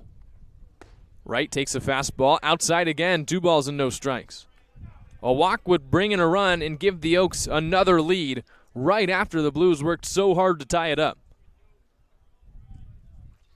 Schwartzberg at third, Durfee at second, Jackson the runner at first. Blum delivers, and Wright takes a slider for a strike, 2 balls and 1 strike. A hit by pitch plays Schwartzberg on. Durfee reached on the fielder's choice, and Jackson just drew a 3-2 walk. The 2-1. Wright takes a fastball, slightly outside, 3 balls and 1 strike. Blum has tried that spot 3 times, and he's missed with all 3 fastballs. And now he's really got to bear down. Can't walk in the go-ahead run here in the 5th. The batter on deck should right reach is Blandino. 3-1. That's right down the middle, and Wright turns on it to right field. It's hooking towards the wall. It is gone. A 3-1 grand slam from Chris Wright puts 4 on the board for the Oaks, and it is 7-3 here in the 5th.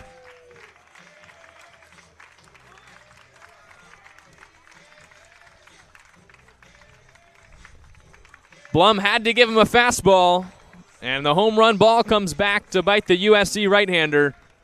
Wright, with his first home run of the summer, puts 4 on the board, and just like that, all the Blues' hard work undone with one swing.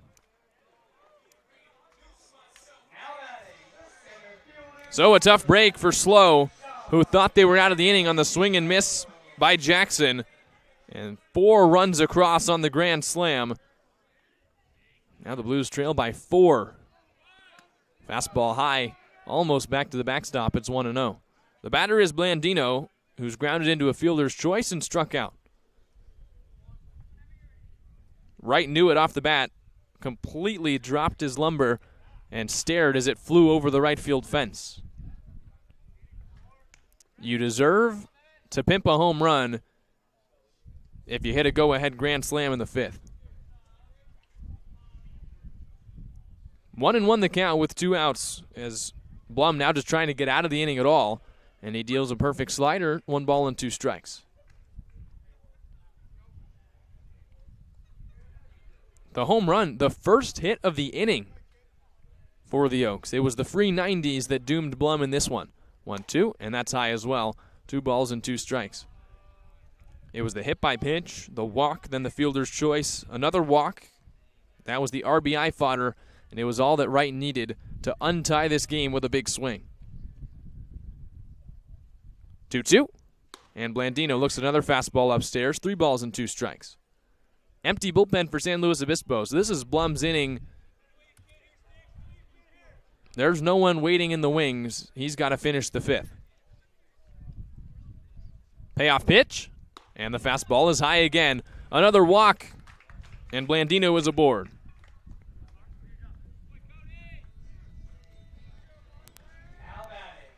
Trainer's coming out to talk with the right-hander from USC. And we're going to take a step away here on the SLO Blues streaming network. The Oaks have untied this game. They've gone up by 4 on the grand slam from Wright. With the meeting at the mound, we'll be back in just a few.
Trainer departs. Blum is still out, and he'll turn his attention to Carson Falskin, the switch-hitting designated hitter, who had a sacrifice fly his last time up. That was back in the 4th.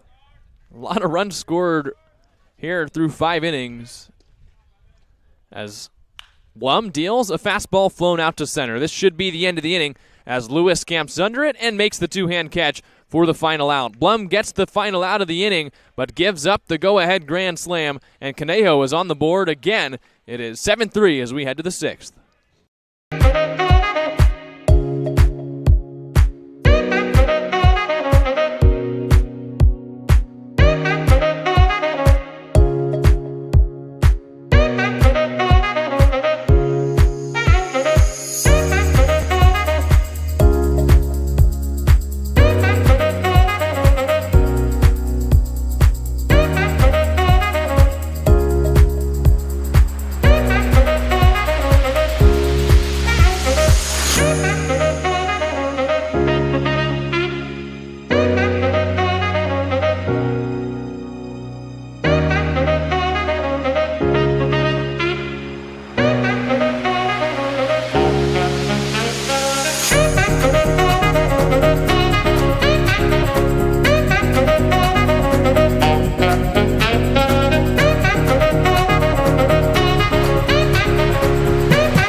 some strange evolutionary process going on. But mankind won't be destroyed. The fact that you and I are working here today is evidence of that.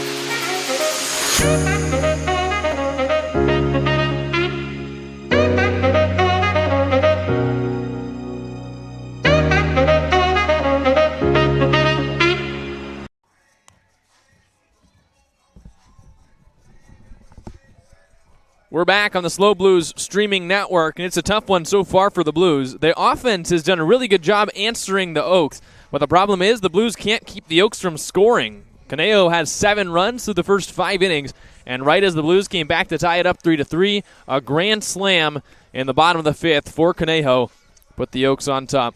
When I was talking with Luke Pemberton before the game, he said last year the Blues just almost always found a way to lose to the Oaks. And San Luis Obispo, who went 1-7 against Conejo last year, now trails by a total of 7-3 as we head to the 6th inning. And now the offense has answering to do once again, and it's Trevor Schmidt to lead things off, the designated hitter, then Zach Tollerman and Matt Spear.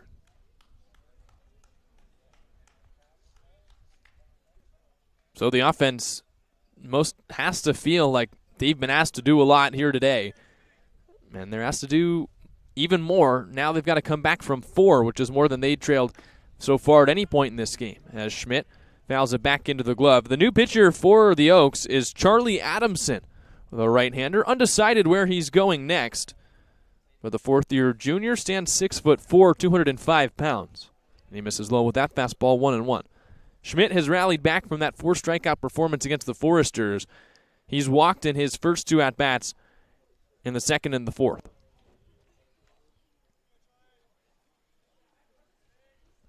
Adamson still waiting for his sign from the catcher Durfee, and now Schmidt calls time. He didn't want to be frozen in the batter's box.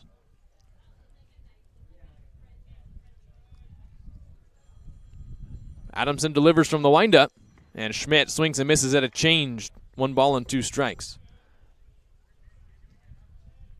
The drawback so far for Schmidt today, when he got on base, he was picked off of second by the catcher Durfee to end the 4th.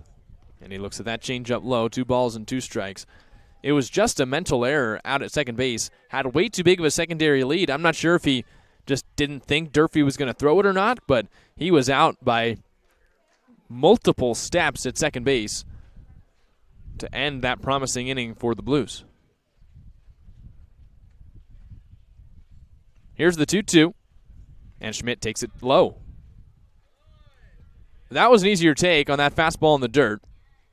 But Schmidt has really shown off a good eye today. He's choking up about 1.5 inches on his black wooden bat with 2 strikes. And now another 3-2 count, a chance to draw his 3rd walk of the day.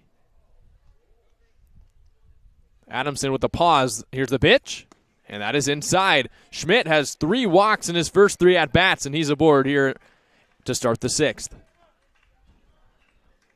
Just what the doctor ordered for the Blues, a base runner after giving up the 4th spot. And now Zach Tollerman is up to the dish. He has reached base his first 2 times as well, a single and a walk. It's been a weird game here at Ullman Stadium. You feel the Blues are playing well, but things have just not gone their way, and then the home run was really the icing on the cake for the Oaks. A grand slam to put them up by 4. Here's the 0-0 to Tollerman, who looks at a fastball in the dirt. It bounces off the catcher Durfee. Here's the throw around to second to get Schmidt, and it bounces off the second baseman Falskin. Schmidt gets up, thought about running to third. If he had gotten up sooner, he might have had a chance, but he stops at second base with a stolen base. Look at that from Schmidt. Nice read on the ball in dirt, and he puts himself in scoring position with no outs. His slide completely knocked over Falskin, the second baseman. But it's another one where the Blues slide in, the ball bounced, and it completely ricocheted into the outfield. Blues can answer back right away. Here's the 1-0. And Tollerman takes it in the dirt. It's through the legs of Durfee, but bounces off the home plate umpire to stay around the plate. 2 balls and no strikes. Adamson has not been around the zone since coming in. And for the Blues, that's a good thing. As many base runners as they can bring on, that's the positive with Spear on deck, who hit a home run in his last at-bat.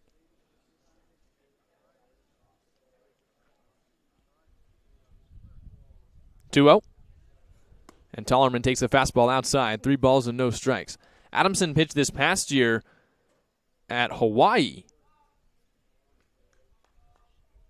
Or pitches last year at Santa Barbara Community College. Will be heading to Hawaii last year. Their roster lists him as undecided, but their statistics page lists him as going to pitch at Hawaii next season. So he's decided, I guess. 3-0. That's a perfect fastball in the outside corner. 3 balls and 1 strike on Tollerman. This season at SBCC, in 18 appearances, he threw 21 in a third innings, got 5 saves, had an ERA at 3.38. 3-1 the count on Tollerman. And he deals. Tollerman laces it back to the screen. 3 balls and 2 strikes. So from 3-0 to full count, Tollerman trying to find a way to get on for the left-handed hitting catcher on deck, Spear, who launched one over the right field wall in his last at-bat.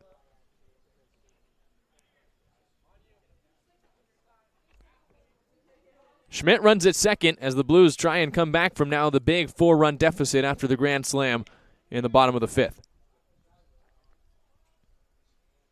3-2. Tollerman pops it foul. The catcher Durfee walks slightly back to the netting before realizing that one's far out of play, and the count is still full.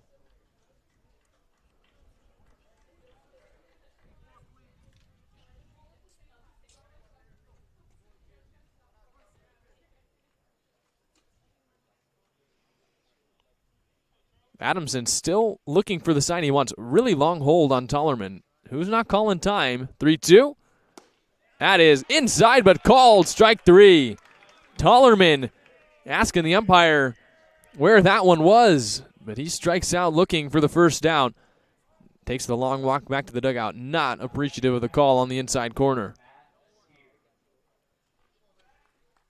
So Tollerman's retired for the first time, and that's the first down in the inning. And here's Spear, who made up for his ground ball double play in the second in a big way with a home run in the 5th. That brought the game to 3-2 before the Blues added one more run to tie it up. Then the bottom half of the 5th was a nightmare for the Blues. They gave up the grand slam. That's how we stand here at 7-3.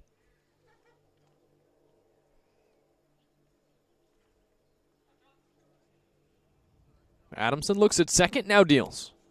And Spear looks at a change-up low. It's 1 ball and 1 strike. Spear went to Woodbridge High School after growing up in San Clemente, was All Pacific Coast League in his final season, had a .400 batting average, a .1060 slug, and also 11 scoreless innings as a closer. Lethal two-way player, and he laces that one way foul. Would have been way gone, but you just can't hit one more foul here at Ullman Stadium, and the count is 1 ball and 2 strikes. If it isn't clear yet to Blues fans who are just tuning into these first couple of games, Matt Spear has a lot of power in that left-hand bat. 1 ball and 2 strikes. Now he's got to shorten up, try and put something in play, and bring in Schmidt from second. Adamson stares in for his sign. Now he's got it. Black glove held at his belt. He kicks and deals, and Spear taps it just foul.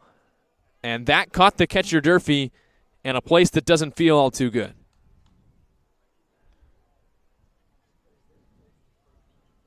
A little catcher-on-catcher crime. And Spear, if anyone, probably understands how this feels for Durfee, who is still walking around face towards the sky in a lot of pain.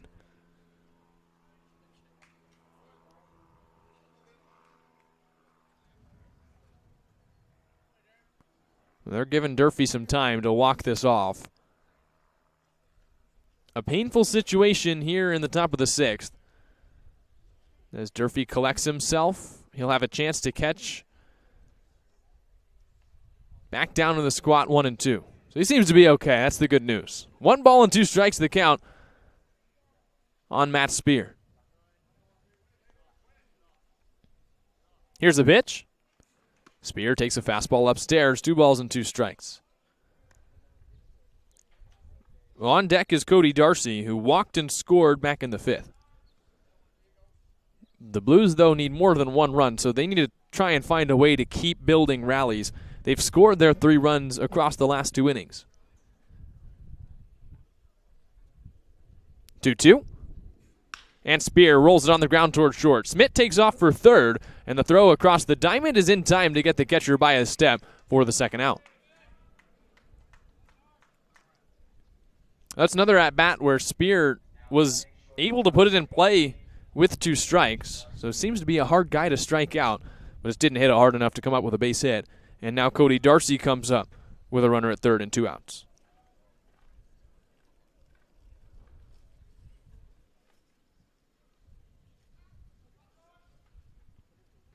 The sun's sinking a little bit behind home plate here at Ullman Stadium. The shadows coming across the field almost completely now as Darcy takes a slider for a strike, 0-1.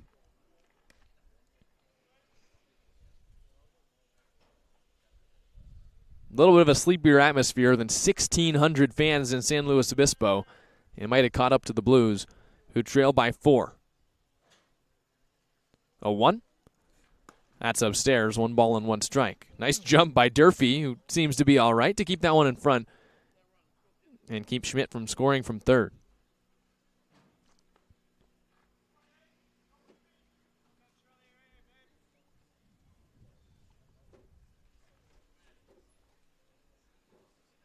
One ball, 1 strike. The pitch. Darcy takes the slider outside, 2-1.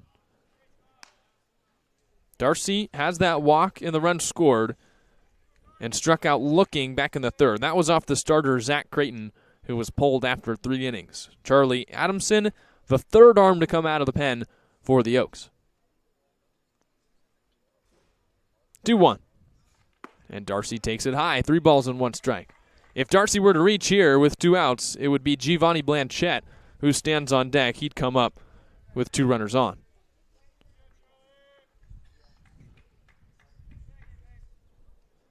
Adamson fixes his hat, has the sign he wants, and comes set. Front foot offset, he kicks and deals.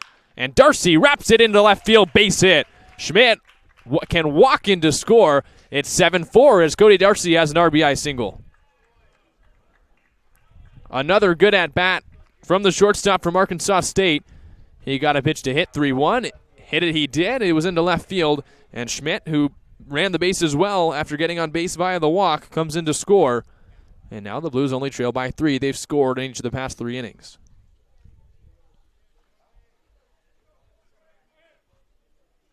Here's Blanchette, a strikeout and a pop-out in his first game back after missing about 2 weeks with a shoulder injury. It's 1 ball and no strikes on the high fastball.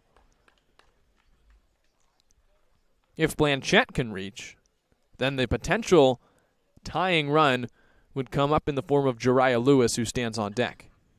Pick to first, and Darcy's back in with a dive.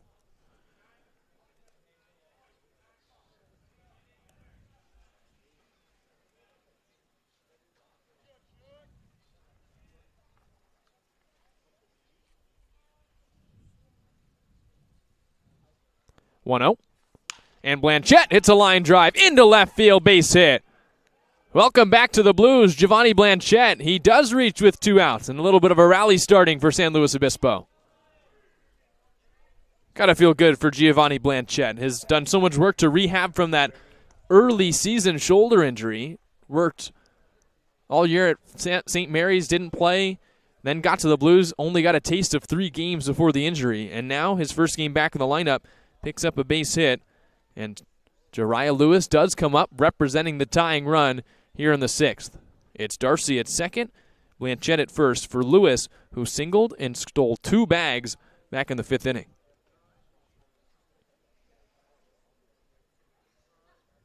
Here's the 0-0. Lewis takes a big hack, just catches a piece and fouls it back to the screen, 0-1. Lewis not alone anymore in the home run category for the Blues. His Spartan teammate, Matt Spear, joined him to lead off the 5th inning. Now just looking for any kind of hit. That would score a run with Darcy's speed at short.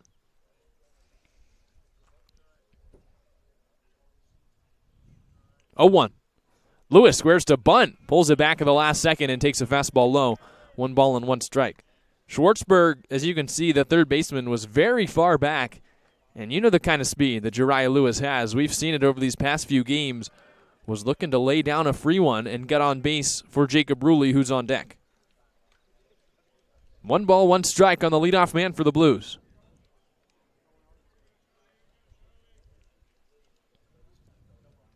Here's the pitch. That's in the dirt again. 2 balls and 1 strike. Durfee working extra behind the plate. Some overtime work for the catcher, who's keeping everything in front so far for the Oaks. It's 2 balls and 1 strike on yet another fastball spiked in the dirt. Darcy at second, Blanchett at first. The batter is Lewis, who's looking for his second hit in as many innings.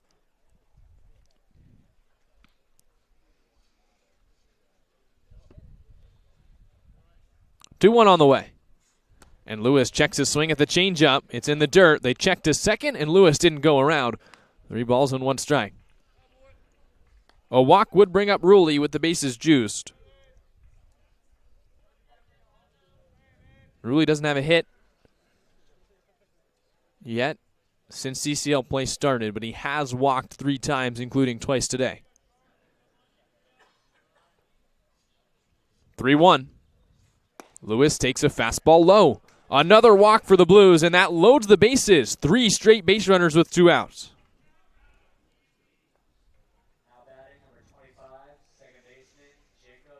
So you give up 4 runs in the bottom of the 5th. And what better than a bases-loaded situation of your own?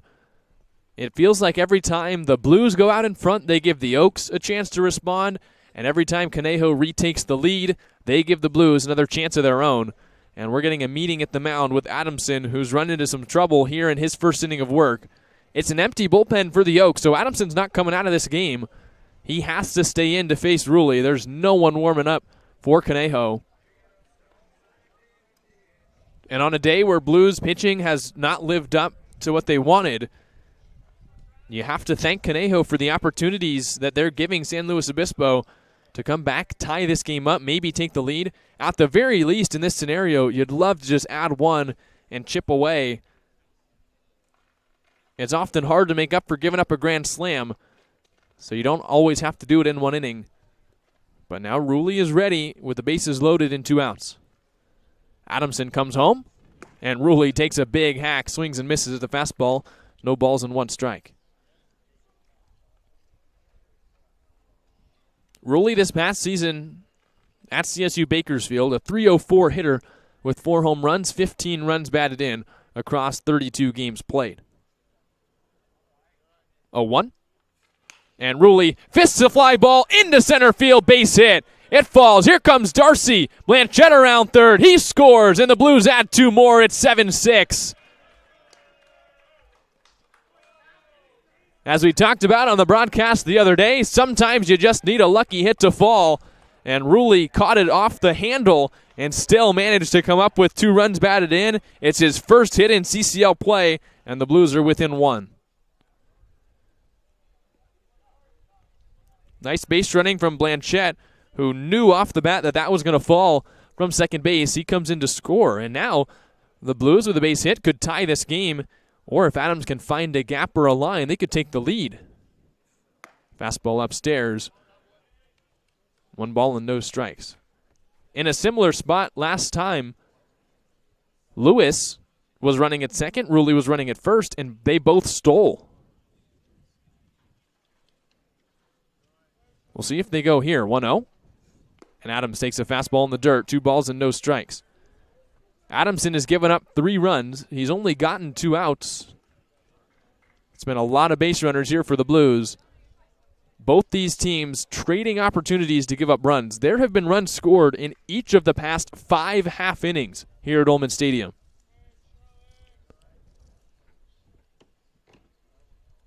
To Adams. And Adams chops it foul, backing out of play.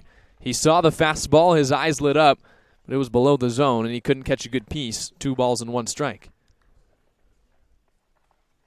Adams, 2 strikeouts, 1 swinging, 1 looking, and a fly out to deep center field, one about 390 feet as he missed a homer by a couple of steps. 2-1. Adams hits a pop-up towards left field. Right, the left fielder seems to be camped under it under the shadows. He calls everyone off, does the pop-up dance, and makes the catch. The Blues add 3 more, making up for the grand slam. And as we head to the bottom of the 6th, it's now 7-6 on the SLO Blues streaming network.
I don't deny there's some strange evolutionary process going on. Well, there's no shortage of scoring today. Runs scored in each of the 5 half innings that have come and gone recently, as Austin Carrillo, the leadoff hitter, squares to bunt against Blum, and that fastball goes straight back to the wall. 1 ball and no strikes. Blum gave up the grand slam. The Conejo up by 4 last inning, and the Blues did their job. They've picked up 3 more runs, and they trail now by just 1, but Blum looking to keep it close and stop the scoring here in the bottom of the 6th. Carrillo squares the bunt again and takes a fastball outside. Might be a tactic with the Oaks knowing that Blum has been wild with the fastball to just try and get him to miss out of the zone and get on base. Carrillo's been on board both times he's come up. And he takes a fastball outside, 3 balls and no strikes.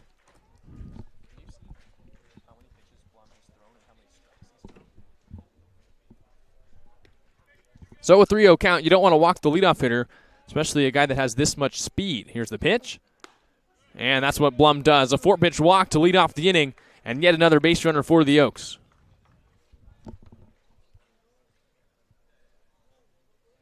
If it doesn't happen, that's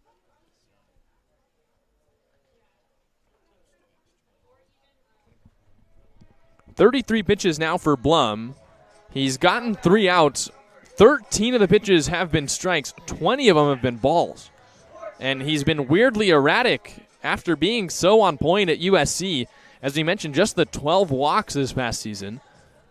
But he's already hit a batter, and he's walked now 3 on the day. An uncharacteristic outing for the right-hander. And he misses high with that fastball. 5 in a row. It's 1 ball and no strikes.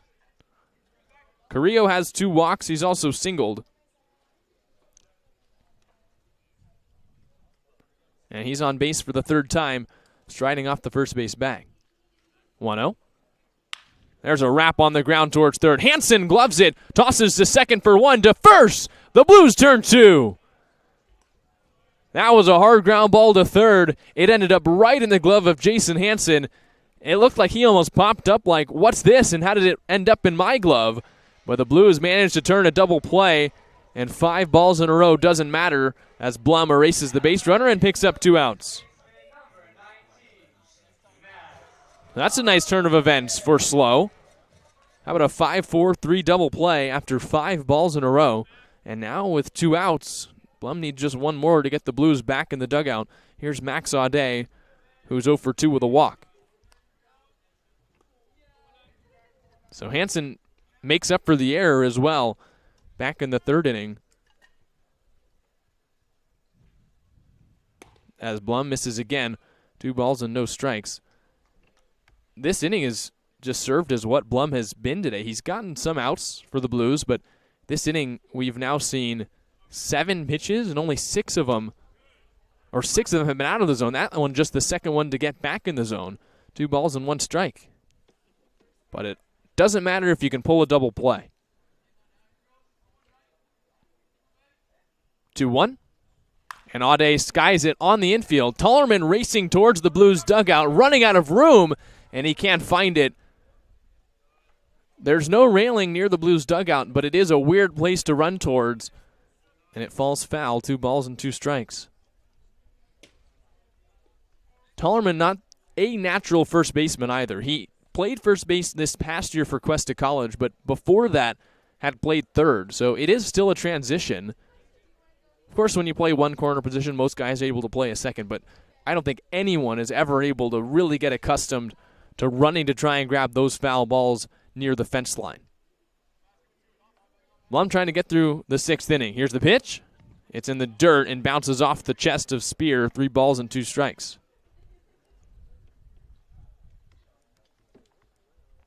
Aude has struck out, grounded into a fielder's choice, and walked. He's trying to walk for the second time in as many innings here. 3-2.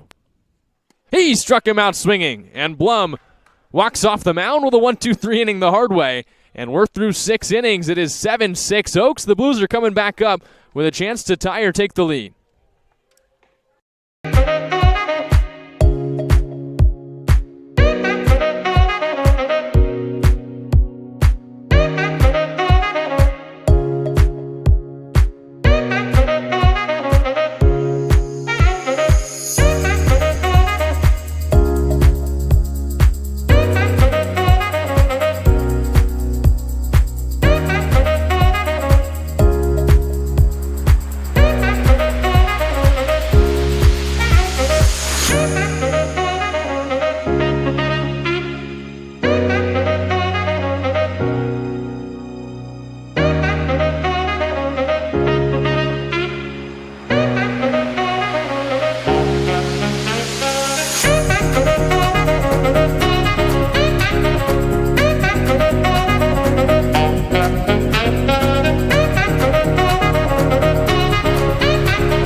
But mankind won't be destroyed. The fact that you and I are working here today is evidence of that.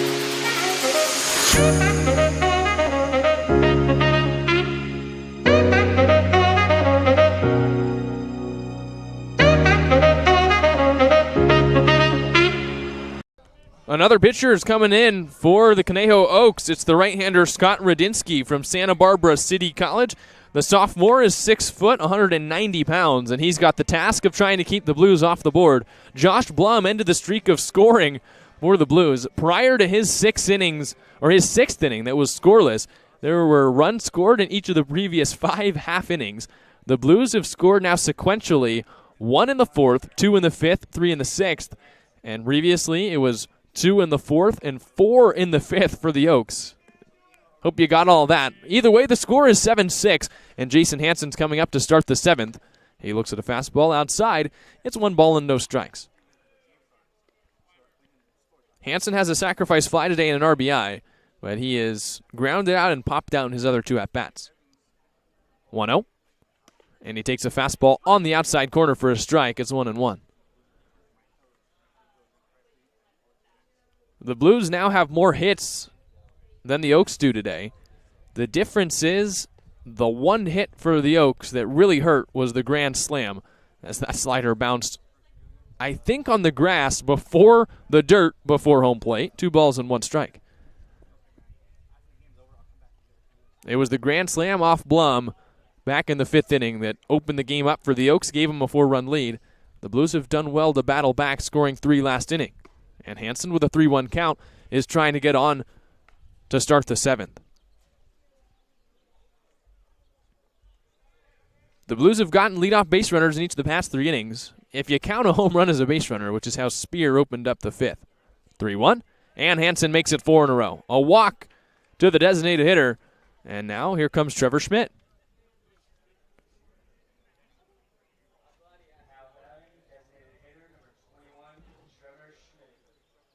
Well, you have to give the Blues offense credit.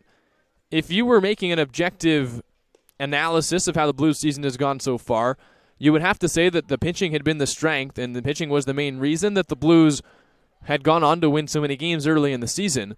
But now, it's the offense that's carrying the pitching today, as they've gotten on base and rallied back after every inning in which the Oaks have scored runs. Schmidt's been in the middle of all of that as he fouls that one 0-1. He has walked 3 times. He's 0 for 0 here in his 4th plate appearance, and he scored back in the 6th.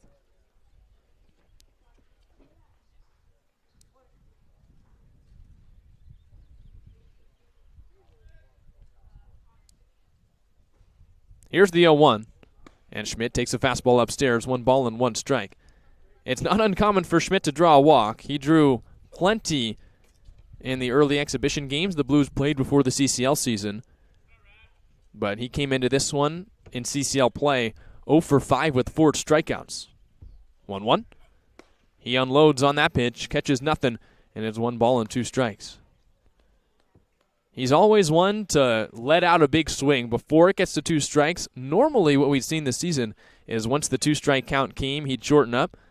But the last game against the Foresters that he played, it felt like those big swings continued in the 2-strike counts. 1-2, and he swings and misses here to strike out. So they retire Schmidt for the first time, and with 1 out, here's Zach Tollerman.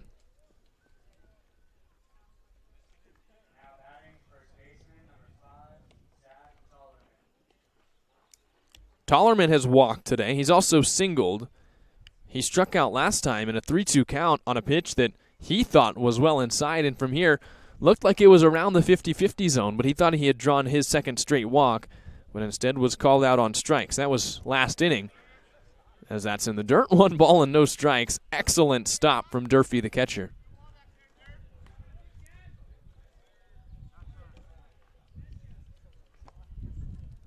Another pitch just from the Blues bullpen came to home plate. That's the 2nd one we've seen today. As the catcher, Durfee, has to come pick it up. He tosses to Speer, the catcher, in the on-deck circle, and Speer reluctantly throws it back to the Blues bullpen. It seems like there aren't too many strikes going on down the pen for the Blues. That's the 2nd one to come all the way to home plate down the line. 1-0 count on Tollerman, and the pitch is upstairs. 2 balls and no strikes.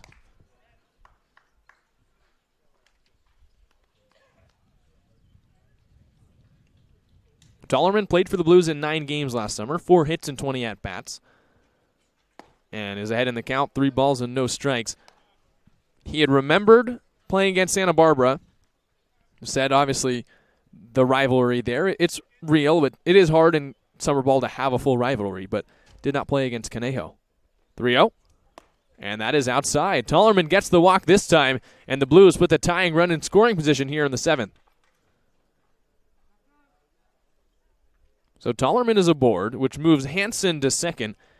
There have been a lot of walks today. And both these teams in the early parts of their league seasons, it's different for Conejo. This is just Conejo's 4th game. It's the Blues' 12th. So you understand it a little bit more for Conejo that they're missing out of the zone.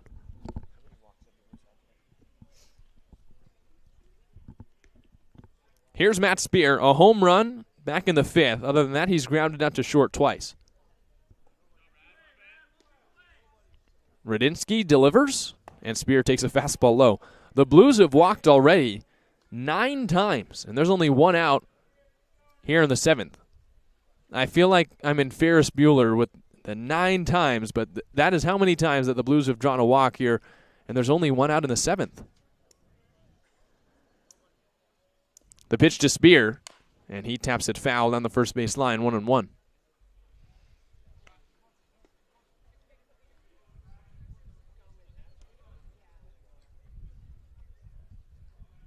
When the game has gone on for this long, 2 hours and 30 minutes now since first pitch, I guess that's when you bring out the Ferris Bueller. But the Blues trying to tie this one up here in the 7th. Their second road trip of the year. Radinsky comes home with the 1-1, and Spear lines it foul back to the screen off the catcher Durfee, 1-2.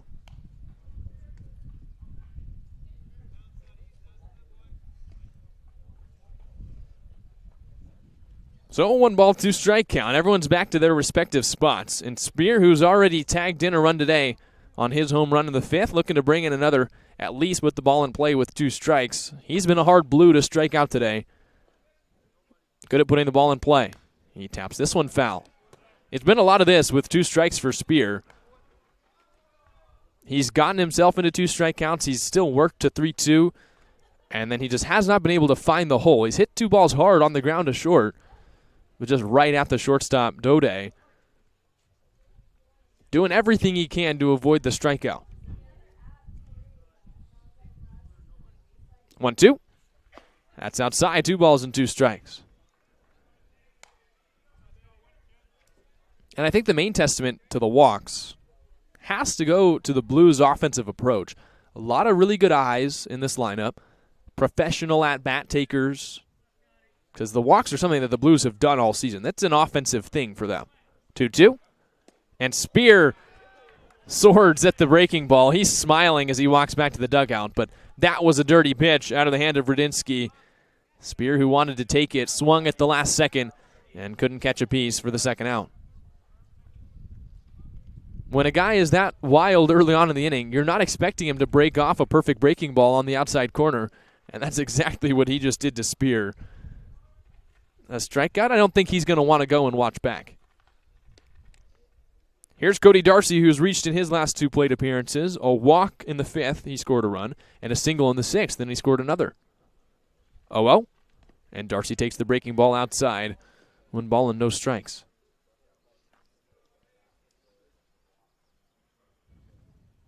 In the age of instant replay and Twitter, Instagram, those kind of strikeouts where the hitter doesn't even really look like they're swinging a bat, those go viral, and those are the ones that I think hitters are the most embarrassed by. 1-0, and Darcy looks at the fastball outside. 2 balls and no strikes. But I think if you've already hit a home run in the game, you don't feel quite as bad about striking out.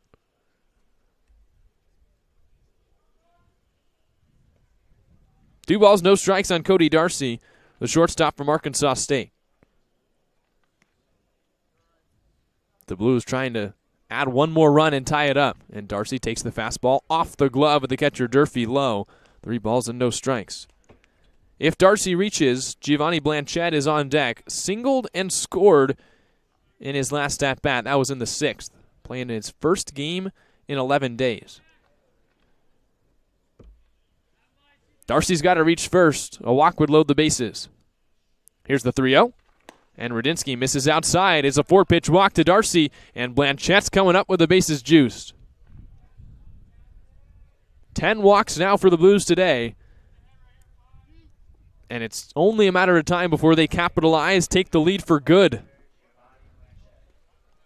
6 hits for the Blues, 5 hits for the Oaks. The Blues have committed 2 errors, which aided the run scoring for Conejo.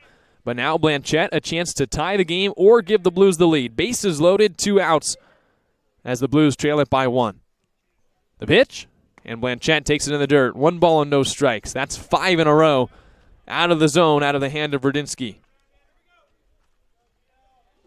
It's Hansen at third, Tollerman at second, and Darcy at first. Best speed on the base paths is Darcy at first base. Hansen does run well at third, though. 1-0. And Blanchett swings and misses. 1 ball and 1 strike. He might have helped them out. That pitch looked a little outside. The outfield plays at medium depth for the Oaks. Tollerman does not have the best speed on the Blues staff at second base. 1-1. And that's low. 2 balls and 1 strike. The Blues will take another walk. A walk would tie this game up. And after all the Blues have endured on the pitching side, and the home run, the grand slam that felt like the backbreaker, it would be huge for the Blues to be able to tie this one back up. And they could seize the momentum here on the top of the 7th. 2-1. That's in the dirt. It's off the glove of Durfee. He's keeping everything around home plate. Any other catcher, or a catcher that could not block as well as Durfee has behind the plate, and the Blues might have even more runs today. There have been so many balls that have glanced off the dirt around home plate that he has kept in front. He's keeping the Oaks in front as well.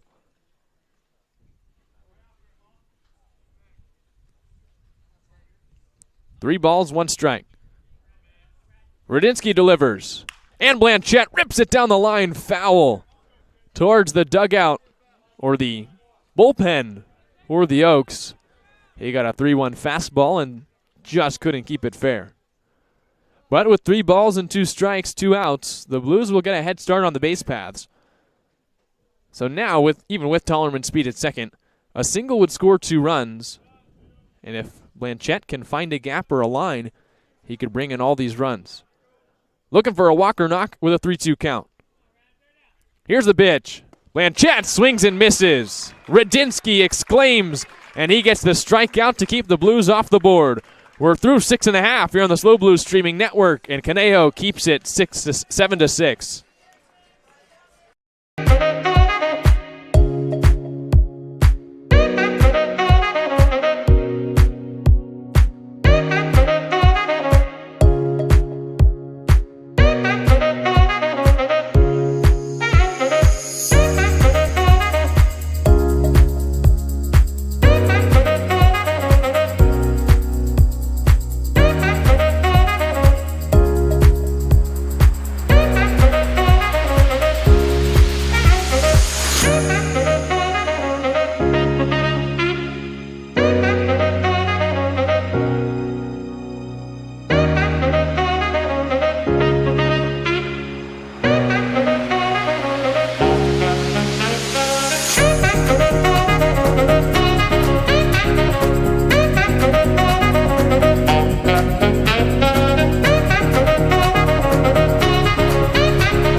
mankind won't be destroyed. The fact that you and I are working here today is evidence of that.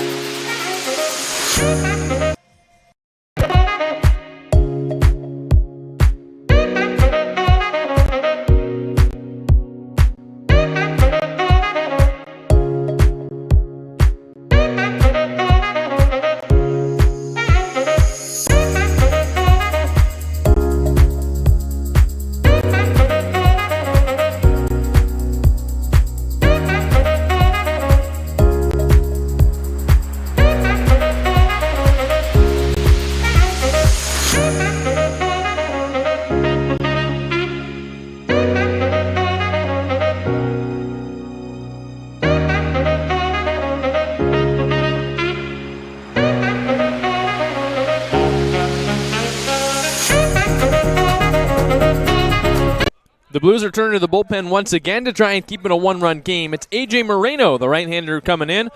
Moreno so far has a 3.37 earned run average and 5 1/3 innings pitched for the Blues this summer. This is his first outing in CCL play. Oh well, and he just is a fastball a little bit too far inside. 1 ball and no strikes on Zach Dode, the shortstop from Regis University, who's 0 for 3. Well, the Blues squandered a huge chance. They had bases loaded, and then Giovanni Blanchett struck out to end last inning, and the Oaks were able to keep the 1-run lead as there's a 1-1 count on the fastball from Moreno. Moreno will be a fourth-year junior at Cal Poly Pomona next year. This past season, a 4.47 earned run average for the Broncos. And he deals a 1-1 changeup, filthy pitch, and gets a swing and miss, 1-2. It's Dode, Durfee, and Jackson here in the bottom of the 7th on the SLO Blues streaming network. 1-2. That's the slider, and it's inside. 2 balls and 2 strikes. We see Moreno a lot, so far this season at least, try that inside slider, and it's been one of the better pitches on the Blues pitching staff. He, more than anyone, can spot up on what you would call the front door slider. He pauses, 2-2. It's the changeup again, and it's fouled out of play. Still 2 balls and 2 strikes. Conejos won 7 of the last 8 matchups with the Blues, including bouncing San Luis Obispo from the playoffs last year. And they're trying to get off on the right foot in this season series here at Ullman Stadium in 2023. 2-2. That's the slider, and it caught a piece of Dode. He'll take first base. Another hit by pitch for the Blues. And it feels like something that's plagued San Luis Obispo this season, and there's another leadoff runner aboard.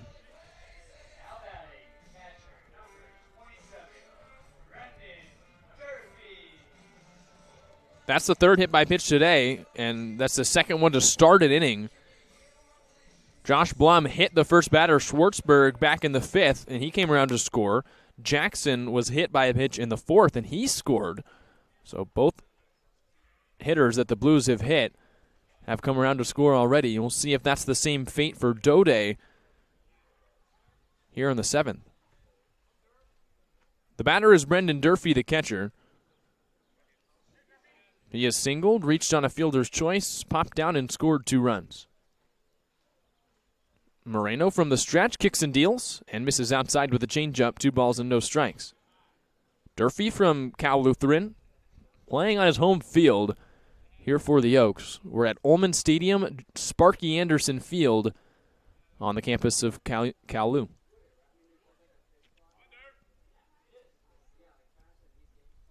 (2-0) in the dirt, 3 balls and no strikes. Well, after the Blues squander their opportunity, the last thing you want to do is give the Oaks 2 base runners for free to start an inning and put the runner in scoring position really without the Oaks having to move the bat. So Moreno's got to come in the zone to Durfee here. Here's the 3-0. That's outside, a 4-pitch walk, and there's 2 runners aboard with nobody out.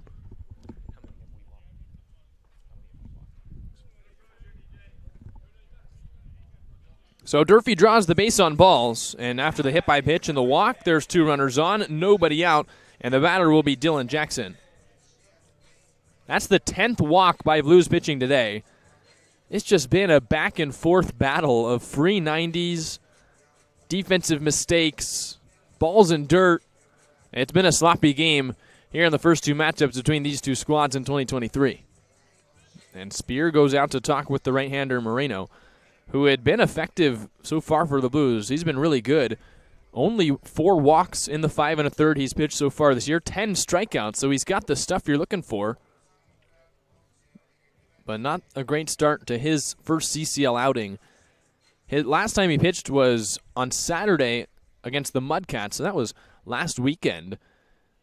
2.2 innings in relief, 1 hit, 1 walk, 4 strikeouts. So a CCL team, not a CCL game, though. That was not part of league play, as the Mudcats are in the North Division, so does not count for the league record. The Blues play the other teams in the CCL South 7 times each. They'll play 35 combined league games. Oh, well. That's in the dirt. 1 ball and no strikes. The batter is Dylan Jackson. Hit by a pitch in the 4th, walked in the 5th. After striking out in the 2nd inning, he's 0 for 1.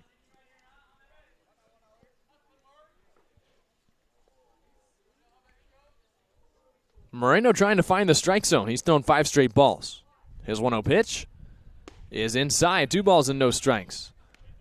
And now it's danger time for the Blues. They have a right-hander warming up, and you're going to be surprised when I tell you who it is. It's Luke Pemberton, who told me before the game he's available out of the bullpen because the Blues are short on pitching. And if he comes in the game, just wait till you see his motion as Moreno deals a fastball for a strike. So the infielder, outfielder turned first baseman for the Blues is a submarine thrower and told me he has not pitched since his junior year of high school. The Blues limited options out of the pen today, starving for pitching depth at the moment. 2-1, and Moreno deals a fastball inside, 3 balls and 1 strike. The Blues will have more arms showing up. They just got Grant Cunningham from Washington. They had the 2 USC guys that pitched today, Johnson and Blum. They've got another arm come from Washington, Boston Workington. Ryan Baum is coming from Cal Poly, but they're just trying to piece together this game right here as Moreno walks another to load the bases. So bases loaded, nobody out. And this is a chance where Conejo can really dig the dagger deep in the Blues. Not the spot you want to be in if you're San Luis Obispo. And Dean Traynor, a quick walk out to talk to his right-hander. We're going to step away here on the SLO Blues streaming network with a meeting at the mound. Bases loaded and nobody out. Stick around for the end of this one. It's Oaks and Blues, game 1 of this 2-game series.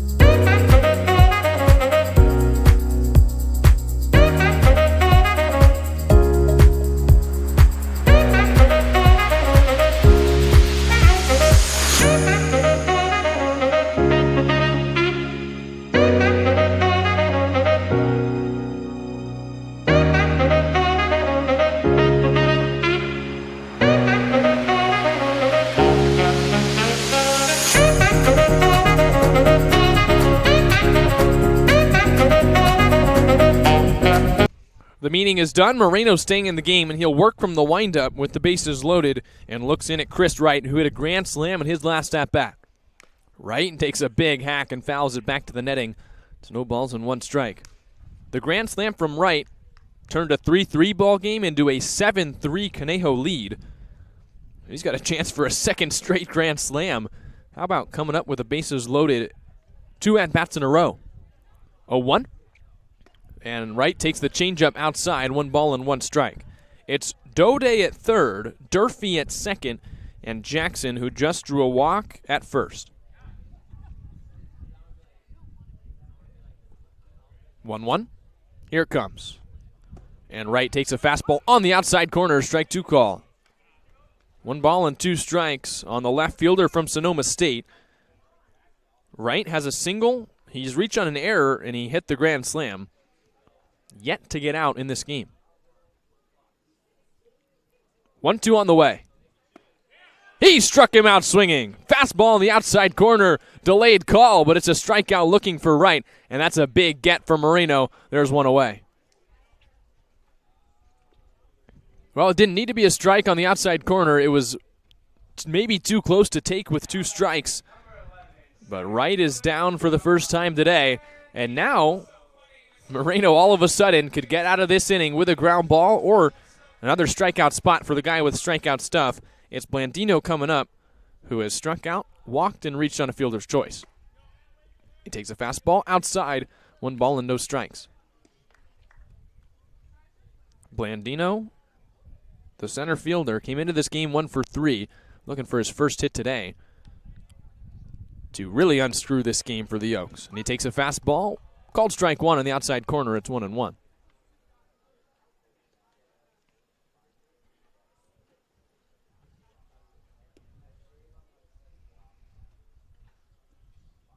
Long hold, the 0-1 on the way is outside on the slider. It's 2 balls and 1 strike. Their scoreboard here at Ullman Stadium is a pitch behind. It says 1-1, but that was the 3rd pitch of the at-bat. 2 balls and 1 strike. The Blues are looking to unseat Conejo from the top spot in the CCL South. They'll really feel like they need to get out of this inning without allowing a run. As Blandino swings to the changeup, taps it back into the glove of the catcher Spear. It's 2-2. It's been a back-and-forth game, but the Blues have not tied this one up since the grand slam. 2-2 is in the dirt, 3 balls and 2 strikes. A walk would bring in a run and put Conejo up by another. So Moreno has to enter the zone here. Of course, the last time in a similar spot, the Blues had to enter the zone, right hit the grand slam. 3-2. On the outside corner, strike 3 called. 2 straight strikeouts, and Moreno's 1 out away from getting out of this inning. Right on the outside corner. Couldn't have been a better pitch. He got Blandino down looking, and now it's the 9-hole hitter, Carson Falskin. Whatever Dean Traynor said on the mound when he went out of that meeting has lit a switch in A.J. Moreno. Oh, is in the dirt with a slider. It bounces off Spear. Here comes another run for Conejo, and Spear can't get it in quick enough. Great read by the catcher, or by the shortstop, Dode. He knew it off the dirt, and he comes in to score another run. It's 8-6. Well, all the hard work for Moreno to get those 2 strikeouts, and that's how the run scores. Still not out of the woods, as the Oaks can really pour it on with still 2 runners in scoring position. 1-0. Falskin taps it foul. 1 ball and 1 strike.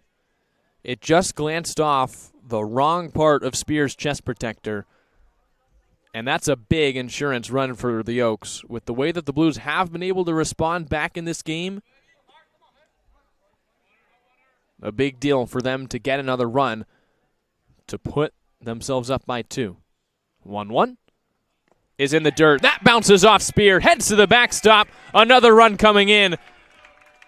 Jackson rounded third, but stayed there, and 2 wild pitches have put 2 more runs on the board for Conejo. It's 9-6.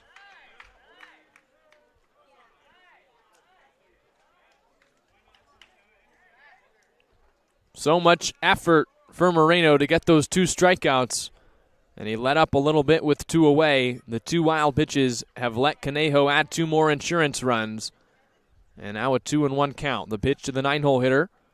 And Falskin takes it outside, 3 balls and 1 strike. So all of a sudden, the Oaks back up by 3. And this has just been the way this season series has gone from last year to this year. The Oaks just won't quit against the Blues. And they've got runners at the corners now with 2 outs.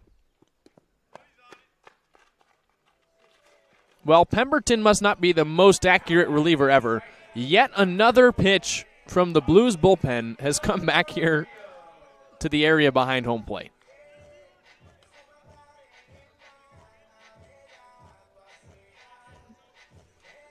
Moreno just worried about the batter now. Falskin's aboard. Runners at first and third with 2 outs, and the batter is Austin Carrillo. The leadoff man has been on 3 of the 4 times he's come to the plate.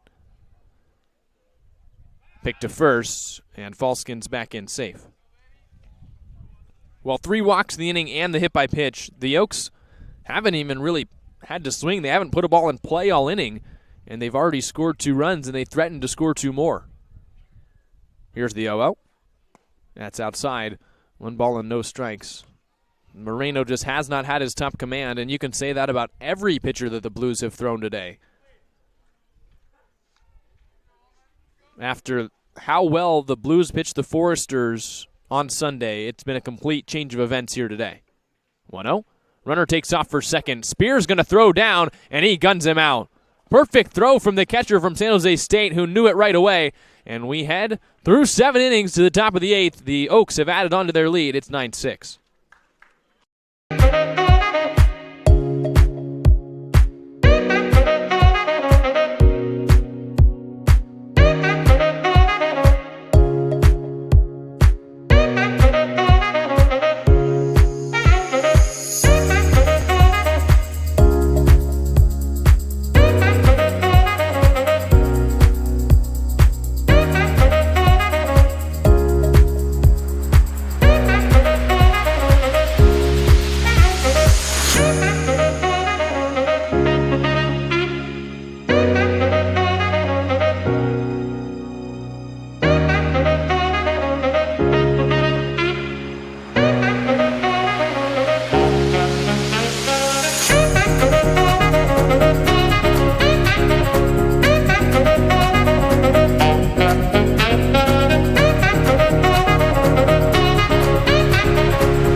evolutionary process going on. But mankind won't be destroyed. The fact that you and I are working here today is evidence of that.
Well, a fifth pitcher in for Conejo, and it's the first lefty we've seen. Colby Downard is the new arm, wearing number 29.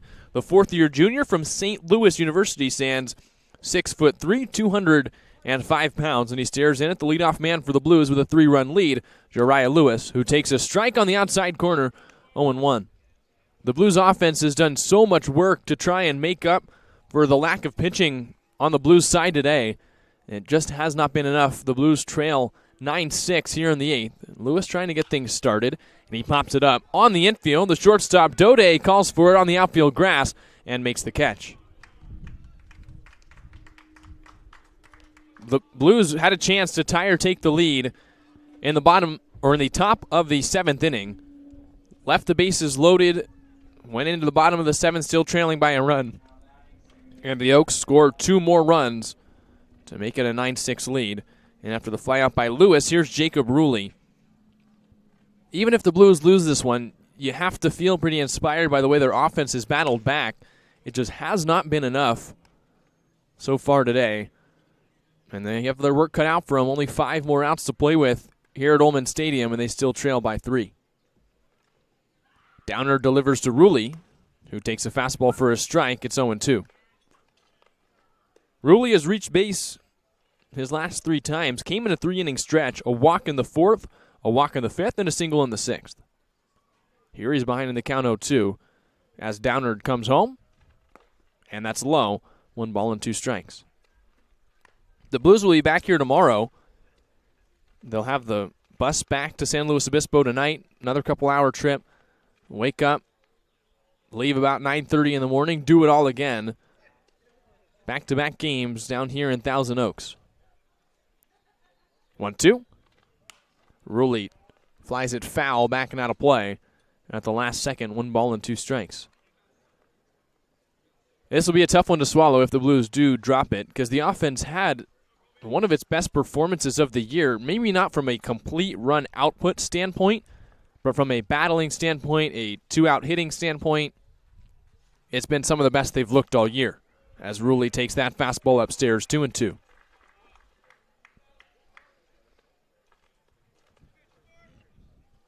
But no matter how well the Blues have played, this is a team that's had their number last summer and into this summer so far. Ruley tags a line drive into left field, and it falls for a base hit.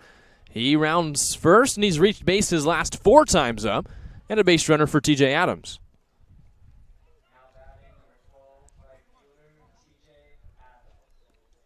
Adams looking for his first time on base. He has struck out twice and flown out twice. He's 0 for 4. Been one of the only Blues, in fact, the only Blue that has not reached base today. Oh well, he's behind on the fastball. It's 0-1. If the Blues can get one more base runner on, you'd bring the tying run to the plate here in the 8th inning. It's just a matter of getting them on and then getting that one hit. The Blues couldn't get it when Giovanni Blanchette was at the plate with the bases loaded. They've gotten the walks. They just haven't gotten that one hit to put them in the lead for good. And Downard has Adams 0-2. He deals, and Adams takes the slider in the dirt. 1 ball and 2 strikes. Rulli tapping his chest back towards the dugout, saying, I should have gone to second on that one. On another nice block by Durfee, as Rulli stayed planted at first base.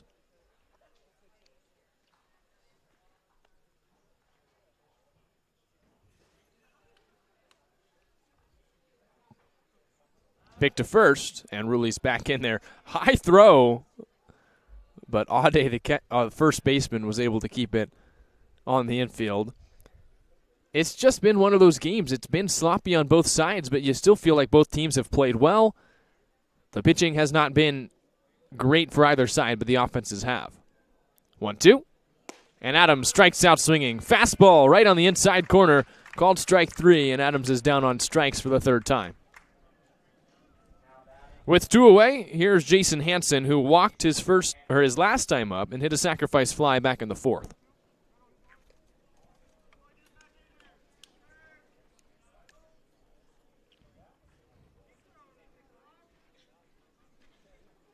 If Hansen can reach, Trevor Schmidt is on deck, and he's been seeing the ball well all day. And you feel like at some point Schmidt is going to hit his way into some power. He just has not had those extra base hits this summer. But if you were going to bring up one guy representing the potential tying run, even lefty-lefty, it might be Trevor Schmidt, as Hansen takes a fastball for a strike, 1-1. The Blues haven't lost a series yet this summer. They have not been the greatest at starting off these 2-game sets with wins. They lost the first game to the Solano Mudcats. They lost the first game to the Bay Area Admirals. They lost the first game to the Foresters. Here they are trailing in Game 1 against the Conejo Oaks, as that's inside, 2 balls and 1 strike. What they have been good at is responding and playing better the second and third times they see a team. In each of those instances in those 2-game series, the Blues came back to win and escape with a series split. 2-1. And Hansen chops it towards short. In comes the shortstop, Dode. He comes up with it, throws across his body in time for the final out. Through 7.5, it is still 9-6 Conejo. We head to the bottom of the 8th, where the Blues will look to keep it close on the SLO Blues streaming network. And here comes Luke Pemberton.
Well, it's what you've all been waiting for here in the bottom of the 8th inning, and we teased it earlier. Luke Pemberton is in to make his Blues pitching debut.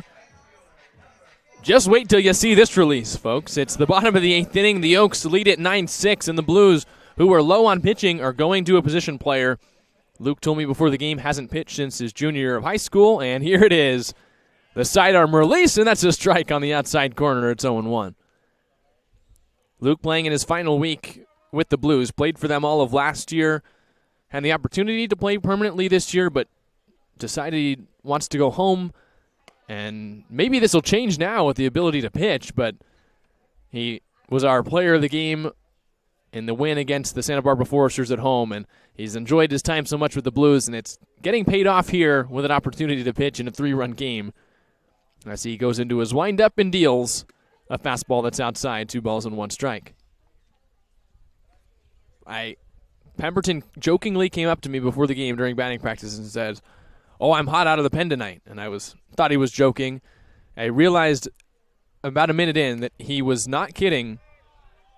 So I asked him, "Oh, have you pitched at the collegiate level before?" I hadn't come across that in my stats research. He said, "No, I haven't pitched since probably junior year of high school." That inspired a lot of confidence in me for his pitching, and that's flown out of play. He's got a 3-2 count on the first hitter he's facing, Austin Carrillo. A second-year Blue with a chance on the mound, looking for the first out here in the 8th inning. It is still a close game for the Blues, too. It just shows you that they are starved for pitching, and they've got another game to play tomorrow. The 3-2 is way high and outside of the backstop. A leadoff walk puts Carrillo aboard for the 4th time. The Blues would love to keep this one close still. So Pemberton is an option in between throwing any other position player and throwing a pitcher. We saw the Menlo Park Legends. They used what you would normally describe a position player as, just lobbing balls over the plate. Pemberton is clearly trying some sort of sequencing, different arm angles, different pitches, but the Blues would love to keep it close. The runner goes. It's a chopper towards second. Ruley was moving towards the bag, and he has to go to first, and Tollerman's able to keep his foot on there for the first out.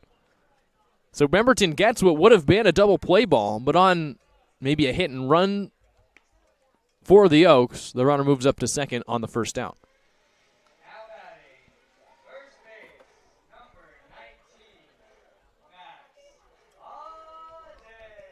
19, Max Audet coming up now. The Blues have handled him well, the 3-hole hitter from LA Valley Community College. He struck out twice, walked once, but doesn't have a hit after coming in hitting .500. And he takes that 2-seamer outside, 1 ball and no strikes. I'll have to ask Luke on the bus ride home what his exact pitching repertoire is.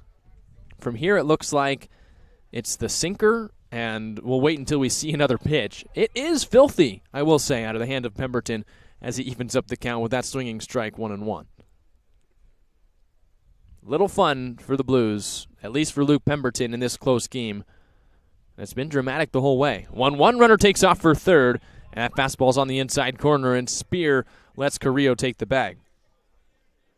Not much you can do as a catcher with a submariner on the mound, and so the Blues are going to bring the infield in. 1-2 on Audet.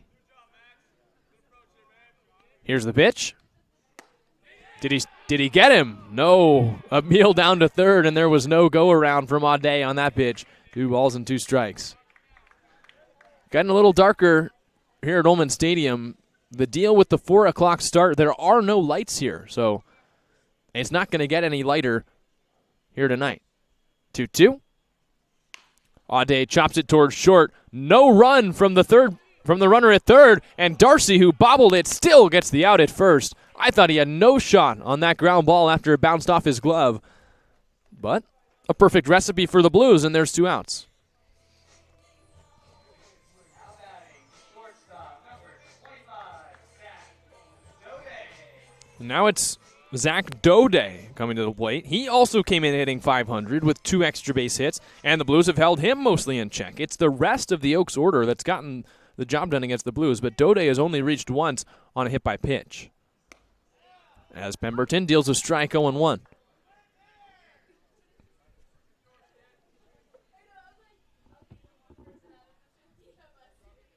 0-1. A long pause. And a big swing and a miss. Perfect 2-seamer on the inside corner. And Pemberton's a strike away from throwing up just the 4th 0 for the Blues.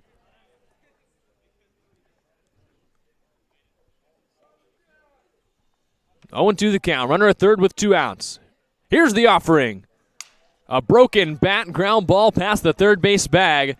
You, sir, Zach Dode, just got your bat broken by a position player. He walks back and has to get a new piece of lumber. So Pemberton picks up a badge. He's broken a bat as a pitcher.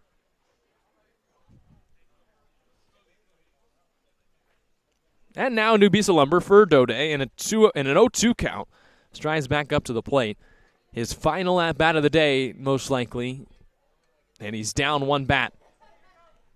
Still an 0-2 count as Pemberton looks for his first K. He kicks and deals. And he catches Dode on the thigh. Dode stares out at him as he runs to first. And an 0-2 lose for Luke Pemberton. He hits the batter, and it's first and third with 2 outs. That's the risk you run with the two-seamer and the underarm delivery.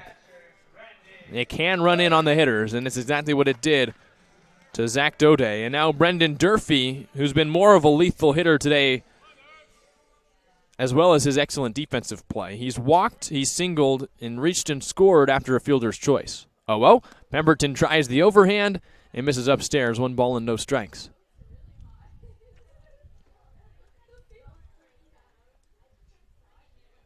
Somewhere the team at Pepperdine is watching this in a future month and laughing at Luke Pemberton, who got a chance on the mound. 2 balls, no strikes, but he can finish the inning still scoreless if he can get this elusive third out.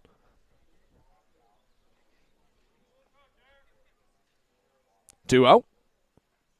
And Durfee takes the two-seamer a little bit low. 3 balls and no strikes. On deck, if Durfee were to walk, would be Dylan Jackson coming up with the bases loaded.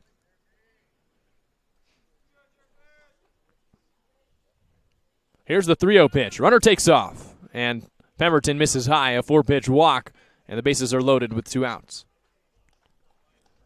Well, Pemberton was a strike away with just a runner at third, then the hit by pitch and the walk, and now the bases are juiced again for this bottom part of the order for the Oaks. The last time Jackson came up, he walked to load the bases. That was back in the 7th, where the Oaks scored 2 runs to extend their lead. Pemberton trying to keep it close for the Blues. He's working from the windup, and he deals. And misses above the head of the hitter Jackson, 1-0. Here comes Dean Traynor to inspire his submarine right-hander Luke Pemberton out of the bullpen with the bases loaded in a 1-0 count. Coming up for the Blues in the top of the 9th, no matter the score, it's Trevor Schmidt due up, then Zach Tollerman and Matt Spear. The Blues do want to keep this one close. They're not out of this game. And Dean Traynor, I'm sure, giving a speech to the extent of, don't mess around, go up there and throw a strike. As Pemberton is shaking his head, now he nods. Dean Traynor points at Matt Spear, saying, trust your catcher, just throw it over the zone, play catch with him, let the stuff do the work. Something like that. He's been a pitching coach for so long, I'm sure he's had that speech many times.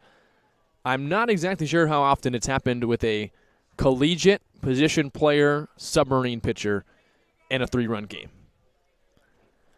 A 1-0 count on Jackson as Pemberton deals and misses inside just by an inch or two. 2 balls and no strikes.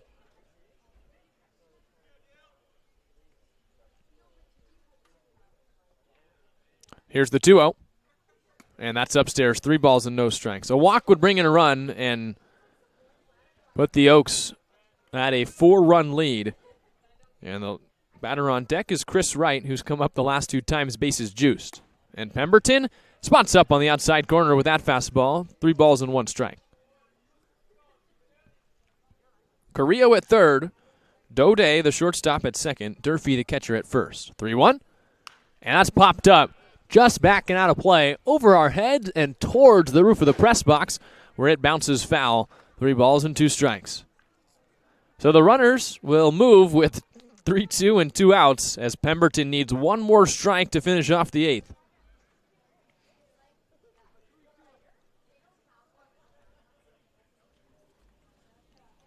He delivers. And there's a liner into center. Lewis moved back a step, and he makes the catch. No one happier on the bus ride home than Luke Pemberton, who works an ugly but scoreless 8th inning and keeps it a 3-run game. We head to the top of the 9th inning. The Blues will bring up Schmidt, Tollerman, and Darcy, trailing by 3 on the SLO Blues streaming network.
I don't deny there's some strange evolutionary process going on. But man, Last chance for the Blues as the top of the 9th inning. They trail by 3, and they bring up Trevor Schmidt, Zach Tollerman, and Cody Darcy, with Downard staying out for the Oaks, who deals a fastball that Schmidt fouls away, 0-1. Well, Luke Pemberton, even if they lose, will be the happiest man on the bus heading back to San Luis Obispo. He worked a scoreless 8th inning, working around 2 walks and a hit by pitch, as Schmidt, who's walked 3 times today, takes a fastball for a strike, 1-1. Schmidt struck out his last at-bat on a high fastball and a 2-strike count. That was back in the 7th. He's behind in the count here, 0-2. Here's the offering from Downard, and it's in the dirt. 1 ball and 2 strikes. Schmidt, the redshirt freshman from Arizona, is seeing the ball well today. You do wonder, though, you have to get impatient at some point when all you're doing is walking. He's looking to put a good swing on one here and reach in the 9th. The 1-2. And Schmidt fouls it out of play. A last-ditch effort on that outside fastball, but he catches a piece. Still 1 ball and 2 strikes.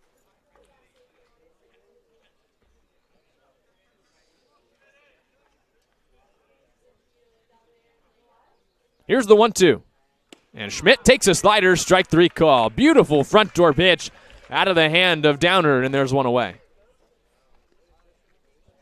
Downard's been the most impressive of the arms since Zach Creighton, the starter for the Oaks. Creighton went three innings, didn't allow a run to the Blues through the first 3 innings, but then came out, and since then it's been a mishmash of arms for the Oaks. Some have had their bright moments. There have been a lot of walks specifically, but Downard's come in. He's pounded strikes. He's only given up 1 hit. Looking to finish this thing out with a 2-inning save. 0-1.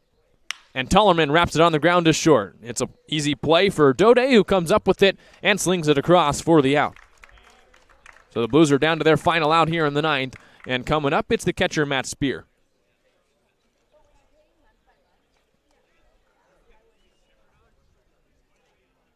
Spear homered back in the 5th inning. That's really when the Blues started to mount their comeback. Other than that, he's grounded out to short twice and struck out back in the 7th. The 0-0. Spear wraps it towards second. On 2 hops, it's the second baseman, Falskin, who comes up with it and closes this game out. It's a 9-6 win for the Conejo Oaks, who continue their dominance over the Blues. They have now won 8 of the last 9 games versus San Luis Obispo, and the Blues drop the opener here on the road. The losing pitcher is the starter, Fisher Johnson. And a save goes to Colby Downard. The Blues dropped the first one here in Conejo, and they'll be right back here tomorrow. Thank you so much for tuning in to the SLO Blues streaming network.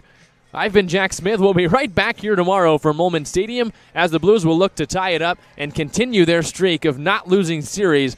They did not win today, so they've got to win tomorrow to keep that going. We'll be here tomorrow on the SLO Blues streaming network. Again, thank you for tuning in, and we will see you tomorrow. First pitch, 4 p.m.